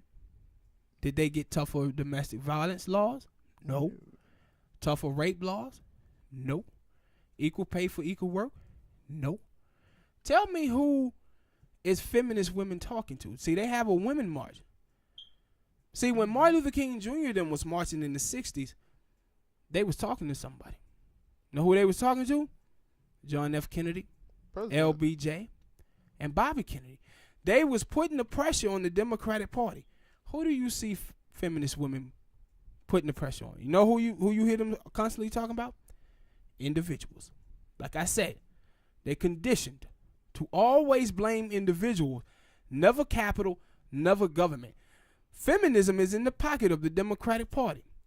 No women, none of the women are getting anything out of this but the women who write blogs and stories. They getting paychecks. They getting money. Mm-hmm. Guess what, though? Nothing for women. They pimping out women's pain. This is the same thing with Al Sharpton and Jesse Jackson. From 1968, what legislation have they got passed on the Hill for African Americans? Nothing, but you know what? Al Sharpton has a show on MSNBC. He had the National Action Network where he's writing checks for himself for $600,000 a year. Jesse Jackson got his thing. What did black people get out of it? Nothing. Zip. Now, Black Lives Matter, right? Took in millions and millions of dollars. You see D. Ray McKesson, Sean King, Alexandra Garza, all of them got nice jobs for it. All of the women who played a role in the Black Lives Matter, the black feminists, all of them, they catching dough. They getting money. What did black people get? Any piece, in the piece of legislation on police brutality? Nothing. But no, I used to say about that with gay people, that gay people marched. Hell, they even fought, but they did it and they got shit done because gay people was holding the Democratic Party accountable. Mm-hmm. And they're like, why aren't we doing it? And that's why I always say, like, yo, what you see from these asses, Spank, is just a bunch of people talking. And that's why the next subject matter I want to go into, the ADOS movement, and why some people think these people are bots. Because they go against their damn narrative. See, this is black people showing their political maturity now. Mm-hmm. These are some African Americans in this country who are rejecting identity politics and rejecting tribalism, but mostly tribalism. They're rejecting. These are people who have been born out of their failure with President Obama. See, black people got so happy that it was a black president that they went into protective mode when he was in office. And they kept listening to other folks who would say, man, he gonna do something for African Americans in the second term. Mm-hmm. How the hell he gonna do something in the second term when he lost the House and the Senate? Mm-hmm.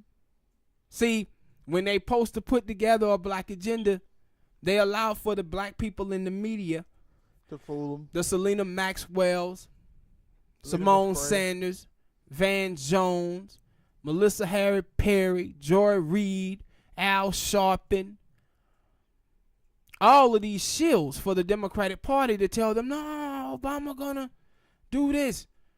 They always talking about, yo, when it comes to black people, it's tides lift all boats. Well, what if you ain't got no boat? You singing? What if you don't have no boat? When it comes down to black people, do you have a black agenda? They talking about criminal justice reform. All black people are not criminals. Are we going to do something about historical black colleges? Well, the majority of the people who go to historical black colleges now are white and immigrants. that it has nothing to do with American descendants of slaves. Mm-hmm. See, they have been using us as African Americans as a pawn in their game for 50 years. For 50 years. And the ADOS movement, started by a young lady named Yvette Carnell and Tone Talks. Now, no, Tariq Nasheed, he got on board with it recently. They asked him for tangibles. Tangible 2020. What policy do you have that's going to improve the black community? Mm-hmm. Now, if you watch the Democratic Party, you seen them do a couple of things at first. The Democratic Party in their punditry class, first they try to make this about misogyny and sexism. They're like, oh, these people are sexist. They're misogynist. That's the way they were going to choose to attack the ADOS movement.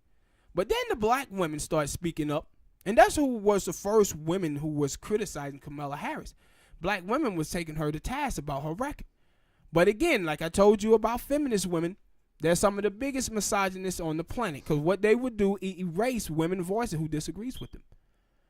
So when the black women started speaking up, they said, oh, we got to pivot. Mm. So guess what they pivot to? They're Russian bots.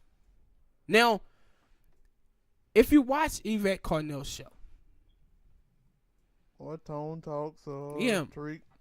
But no, mostly like her though, yeah. With her, like she has the Breaking Brown family. She didn't have these Breaking Brown people for a long, long time. Long time. I've been following Yvette Carnell now for about 5-6 years. Now, one of the things that she said that her people did was her people started creating accounts. Once the ADOS movement started kicking out, they start creating accounts. These folks are now saying, no, these people are Russian bots. No. Mm-hmm. No. See, what you're doing is trying to kill the ADOS movement from spreading, because you want all black people, even whites or Latinos or whoever, to be mindless sheep. To be mindless sheep that look at these folks and say, nah, this credible. This is what Russians are doing. These are Russians. Mm-hmm. But I said, for all the black people out there, the thing you should keep in mind is this. Why is it that the punditry class and people within the Democratic Party is telling black folks that you cannot ask anything in return for your vote? Because especially after they tell you that, yo, only way we can make change, the only way change can happen is you got to vote. Well, if these people ain't talking about change that are going to affect me and my people, why the fuck should I vote for them? Yes. And see, so many people, man, like I'm watching journalists, Jamel Hill, Soledad O'Brien, all these folks talking about, well, I'm not saying that all of these people are bots. I'm just saying that some of these people are. And I'm like, how much time did you spend writing about Kamala Harris' record? How many times did you reach out to the leaders of the movement to have them on? And I'm gonna tell you something that is that it tells you about what they're doing. See, with Jamel Hill in her column for the Atlantic, I think it was, she starts talking about Boris Watkins. Now, anybody who follows the ADOS movement, you know that the ADOS movement hate Boris Watkins. But Jamel Hill is so clueless about this movement that she's now attaching Boris Watkins to this movement. Mm-hmm. She talks about him, but where was her to reach out to Yvette? Where was she reaching out to Tone? That's what I told you. They got it with this thing with all these crazy ass people talking about these about, yo, the leaders of who has to start there, y'all gotta start throwing them people in their face, because even then they still are going to deflect. But see, you absolutely correct. But the thing is, Spank, you know this, Tone, Yvette, all the people from the ADOS movement, They've been tweeting at Jamel Hill. They've been tweeting at Soledad O'Brien. They've been tweeting at Joanne the Fraud Reed. They've been tweeting at these people. So these folks, now let me tell you why this is important. Because I seen them tweet at other folks and I seen them respond. See, if you watch the interview with Don Lemons and April Ryan, he was talking about the talking points of the ADOS movement to her. See, they had been tweeting at Don Lemon for a while, trying to get him to talk about the ADOS movement. So he started talking about their stuff. Ryan Grimm over there at The Intercept, they covered them over there. It's a newspaper place in Philly covered them. It's a couple other people I seen cover them. But why isn't the mainstream media covering those people's voices? Trying to hide. They trying to hide them. You got what his name is, Malcolm Nance, the little punk black dude on MSNBC. Oh, I wasn't on watching that. He was out there with his bullshit this morning on Stephanie Miller's show, out there telling that these people are Russian. I said, man, y'all cannot call everybody a Russian, bruh. They want to use that shit when it benefits them. No, they want to use that to cover up the fact that they picked a bad candidate in Hillary Clinton. They want to use that to silence anybody voicing who criticize the people who they like. Mm-hmm. But my whole thing is this, Spank. You just lost an election doing that. Why would you do it again? Arrogance, stupidity, ignorance. It's a lot of shit. Yeah. There's a lot of words I can throw out here, but I don't get it. Because it's that thing of when you a little kid and your mama tell you don't touch that iron or something because it's hot, but you do it anyway, and then you do it anyway and you burn yourself and you learn. Mama was right. I ain't gonna do that no more. But these motherfuckers are saying, "No, we're gonna continue to do it." And that's why I said, you just watch and you see, the effect of the ADOS movement. You have now two people running for president of the United States of America that's talking about reparations, talking about baby bonds, talking about redlining. Mm-hmm. They having an effect. It's a new voting block that now the Democratic Party has to try to get. And see, this is the problem with black people and us voting like 97% for the Democratic Party. The problem is with that, they don't feel they have to fight for our vote. They don't feel they have to do anything for our vote. But while they don't, you know what? They fighting for immigration for Mexicans. Gay people issues are being pushed. White feminist women stuff is being pushed. Even Muslim stuff was being pushed. The immigrants stuff is being pushed. But when it comes to African Americans, y'all niggas did take the seat back. It's shut up. Y'all ain't, you ate the Republic. You at some point. No, they give to black people is acknowledging the racism that come from the GOP. I don't give a fuck about that. Yeah, that's about it. That is about it. And you know, I saw something on the internet, and it really explained a lot of people in Black America today. They dude asked the question. He says, if you could have 40 acres in a mural or an education, which one you choose? I'm taking my 40 acres. Yeah, absolutely right. In that mural. But black people were sitting up here saying that they would take the education. And see, this is how white people, racist white people in this country had hooked with black people. In the 1960s, J. Edgar Hoover said, we have to replace the three black messiahs. The three black messiahs was Martin Luther King Jr., Malcolm X, and Stokely Carmichael. But he also said something else. He said, if it's going to be any black messiahs, it's going to be the ones that we create. Who they created was the Congressional Black Caucus, Oprah Winfrey, Bill Cosby, and O.J. Simpson. And we know about two. See, all three of them. See, when you watch in the 1980s, what was black America going through in the 1980s? they was going through mass incarceration, the Nixon drug war, Reagan drug war, police brutality. In 1978, 76% of African American children were born into a two-parent household. Now, after those drug wars, those numbers fell down to 30%. All of this stuff was happening in Black America. Bill Cosby's show ran 0 episodes about any of this stuff. See, what Bill Cosby was doing was latching black people on to toxic ambition, blind aspiration, and foolish scrivism. See, if you run a football and I tried to tackle you, you would throw a stiff arm. The stiff arm white people would throw to black folks is to get them to blame themselves for their own oppression. So what white people are good at doing, racist white people anyway, is judging white people by their best examples while judging black people by their worst examples.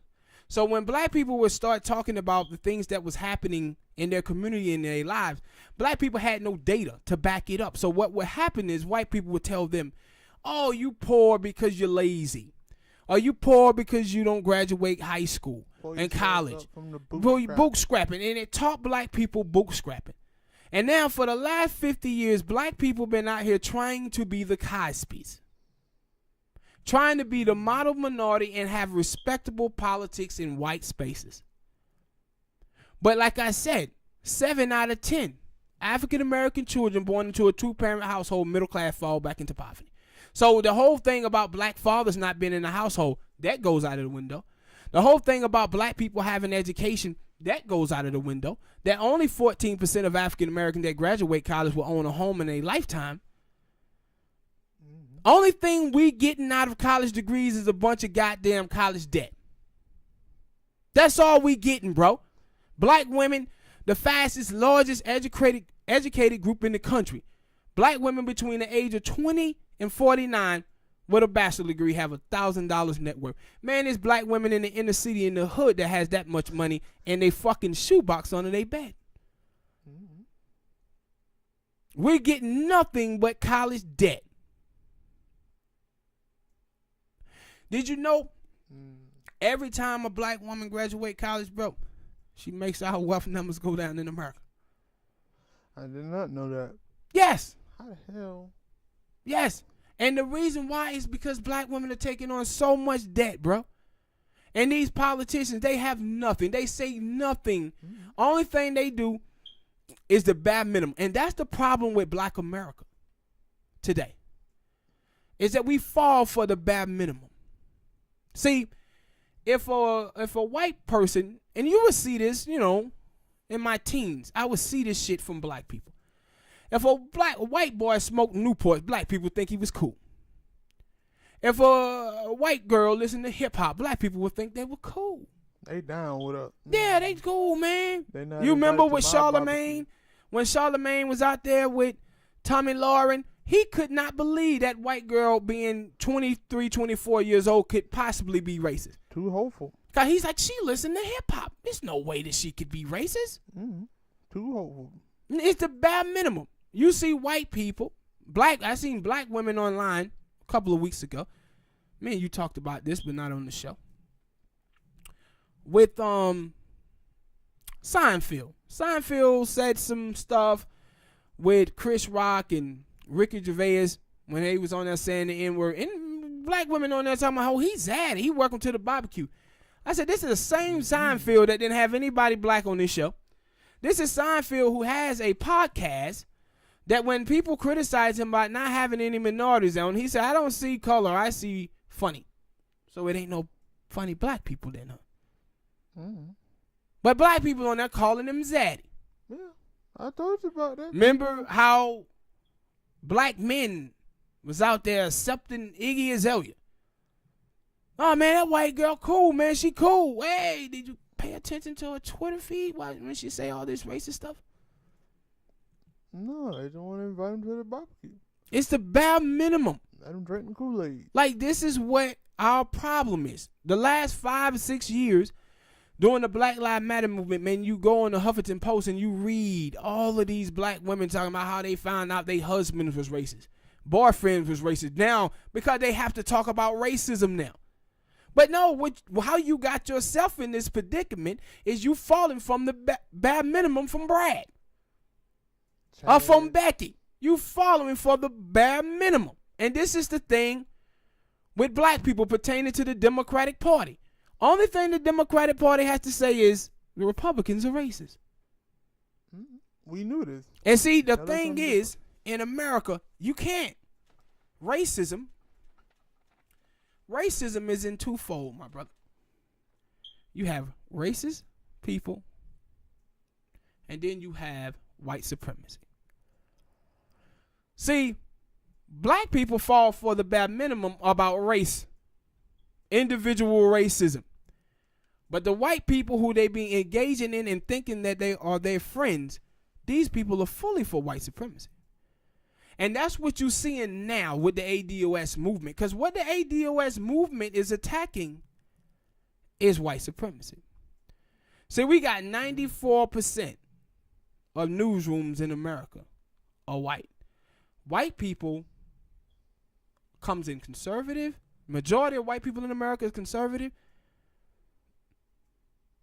Others, white moderates. And then you have some white progressives. Sprinkled with. Yeah.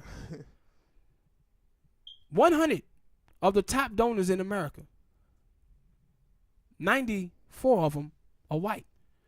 3 blacks, 3 Mexicans, and the Mexicans give to Republicans. So you know them the spicy whites. Mm-hmm. But 89% of our politicians are white. What that means? That's white supremacy in all of the key components to American politics. Because the media, people say, why is the media so biased against Bernie Sanders? Because it's white folk who dominates the newsroom. And they're conservatives and white moderates. That's why. 89% of the politicians are white. Then you listen to the black politicians, the Latino politicians, you think you would listen to Chuck Schumer or Nancy Pelosi. Because the only thing they espouse is white liberal politics. Mm-hmm. It ain't no black politics. It's no Latino politics. And that's what the ADOS movement is trying to bring back to the United States of America. It's black politics. And if you hear anybody speaking out negatively about the ADOS movement, those people are not your friend. Now, with any group, I don't care what group you have, Spank. I don't care what group you have, Smoke. It's going to be some things that you disagree with them on. True. But their core message of ADOS is let's make the black vote stand for something. And you have people saying, Mm-hmm. and essentially that way they are pro-black. And know what I was finna say about Michael Steele. I know that dude there is a Republican, and I never too much just followed him. Who that? Michael Steele. Yeah. And he would say that, yo, I'm a Republican, yes, but I am pro-black. Meaning that I'm talking to these people about issues, or I'm trying to push issues in the Republican sense for black people. And it like... Yeah, he going to have a hard time over that. Yeah, he going to have a hard time over there trying to do that. But you don't see... It's commendable that he's trying. Yeah, but my thing is, you don't see black politicians, that Democrat, saying, yo, coming out saying I'm pro-black and I'm trying to push these things for black people. Subscribe, hit the like button. And that's like crazy, right? Because Democratic people have, well, you just said ain't that many black politicians, but the one that are, they are what? Mostly Democrat. Yeah. And they ain't saying we got any pro-black agenda. And see, this is the thing, too. When the black politicians, you come from a district that is mostly black. You're supposed to be out there letting your nuts hang. That's the first time I heard that. You're supposed to be out there letting your nuts hang, man. You're supposed to be speaking up on these issues. But they don't. And that's why you see the ADOS movement now in full effect. This is about the failures of our political leaders, because we ain't had no political leaders in the black community. What we had is some people that made us feel good seeing them. In high places. They shields. Mm-hmm. They gatekeepers for white supremacy. That's what they are. And people can say, now why this movement started now? Because we as black people, we don't have a choice but to fight now. Like I said, we on schedule to have 0% of the wealth and 0% of the land by 2053. We don't have a choice. Mm-hmm. And all the ADOS people out there, y'all better remember something. Better remember that when MLK was running, when out there in those streets fighting for civil rights, we had these black people that was around at that time, and they were called black pathologists. And they chastised King all the way and told him fighting for civil rights was stupid, that he should just accept being a second-class citizen and try to make the best of being black in America. This is what the black pathology of the 50s and 60s was doing to the civil rights. But you know what MLK did? He paid those fuckers no mind. Mm-hmm. In the ADOS movement, y'all better not pay these fuckers no mind neither. Because you know what? All of those fuckers that tried to talk King down, all of them enjoyed them civil rights once he got them. Mm-hmm. And he got them. And the thing is, I heard Tariq Nasheed said something that was true. He said 300 people that's on code is more powerful than 100 million that's just standing around. And see, this is what black people did in the 60s. They threw a wrench in the political system. They stopped it and said, you know what? We're going to leverage our vote. Martin Luther King Jr., he knew he couldn't count on black people. Him just talking to black people, trying to, for them to see what the Democratic Party was doing. Same thing with Malcolm. They knew they couldn't count on that. So they had to turn themselves into the black vote themselves to leverage it against LBJ. Mm-hmm. To leverage it against him. To do the civil rights movement. And they were successful. That's why when you hear all these naysayers, you must not listen to them. Because their ideology, black pathology, that shit failed in 64. It failed. So listening to y'all now would be foolish. But it seems like that's something that they forget about. And like I said, I was like, because I wasn't born back then. Hell, you weren't born back then. But it is something that I've always heard that, when Martin Luther King was doing his thing, Malcolm X, they had black people. Not white people, but black people who was opposing them on their thing. So, what changed from then into now? Yeah. Nothing. And that's why I said they had people who was opposing them, but they had to keep going. And that's why I said, like, we have to understand assimilation. One of the worst parts of integration is that it subject black people to the same weak-ass education system that white people are part of. The same thing. But we have the same teachings, man.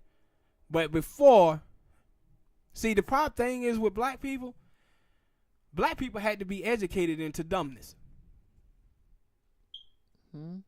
Had to be educated into dumbness. See, when we was just before 1964, black people was focused. We had the civil rights movement.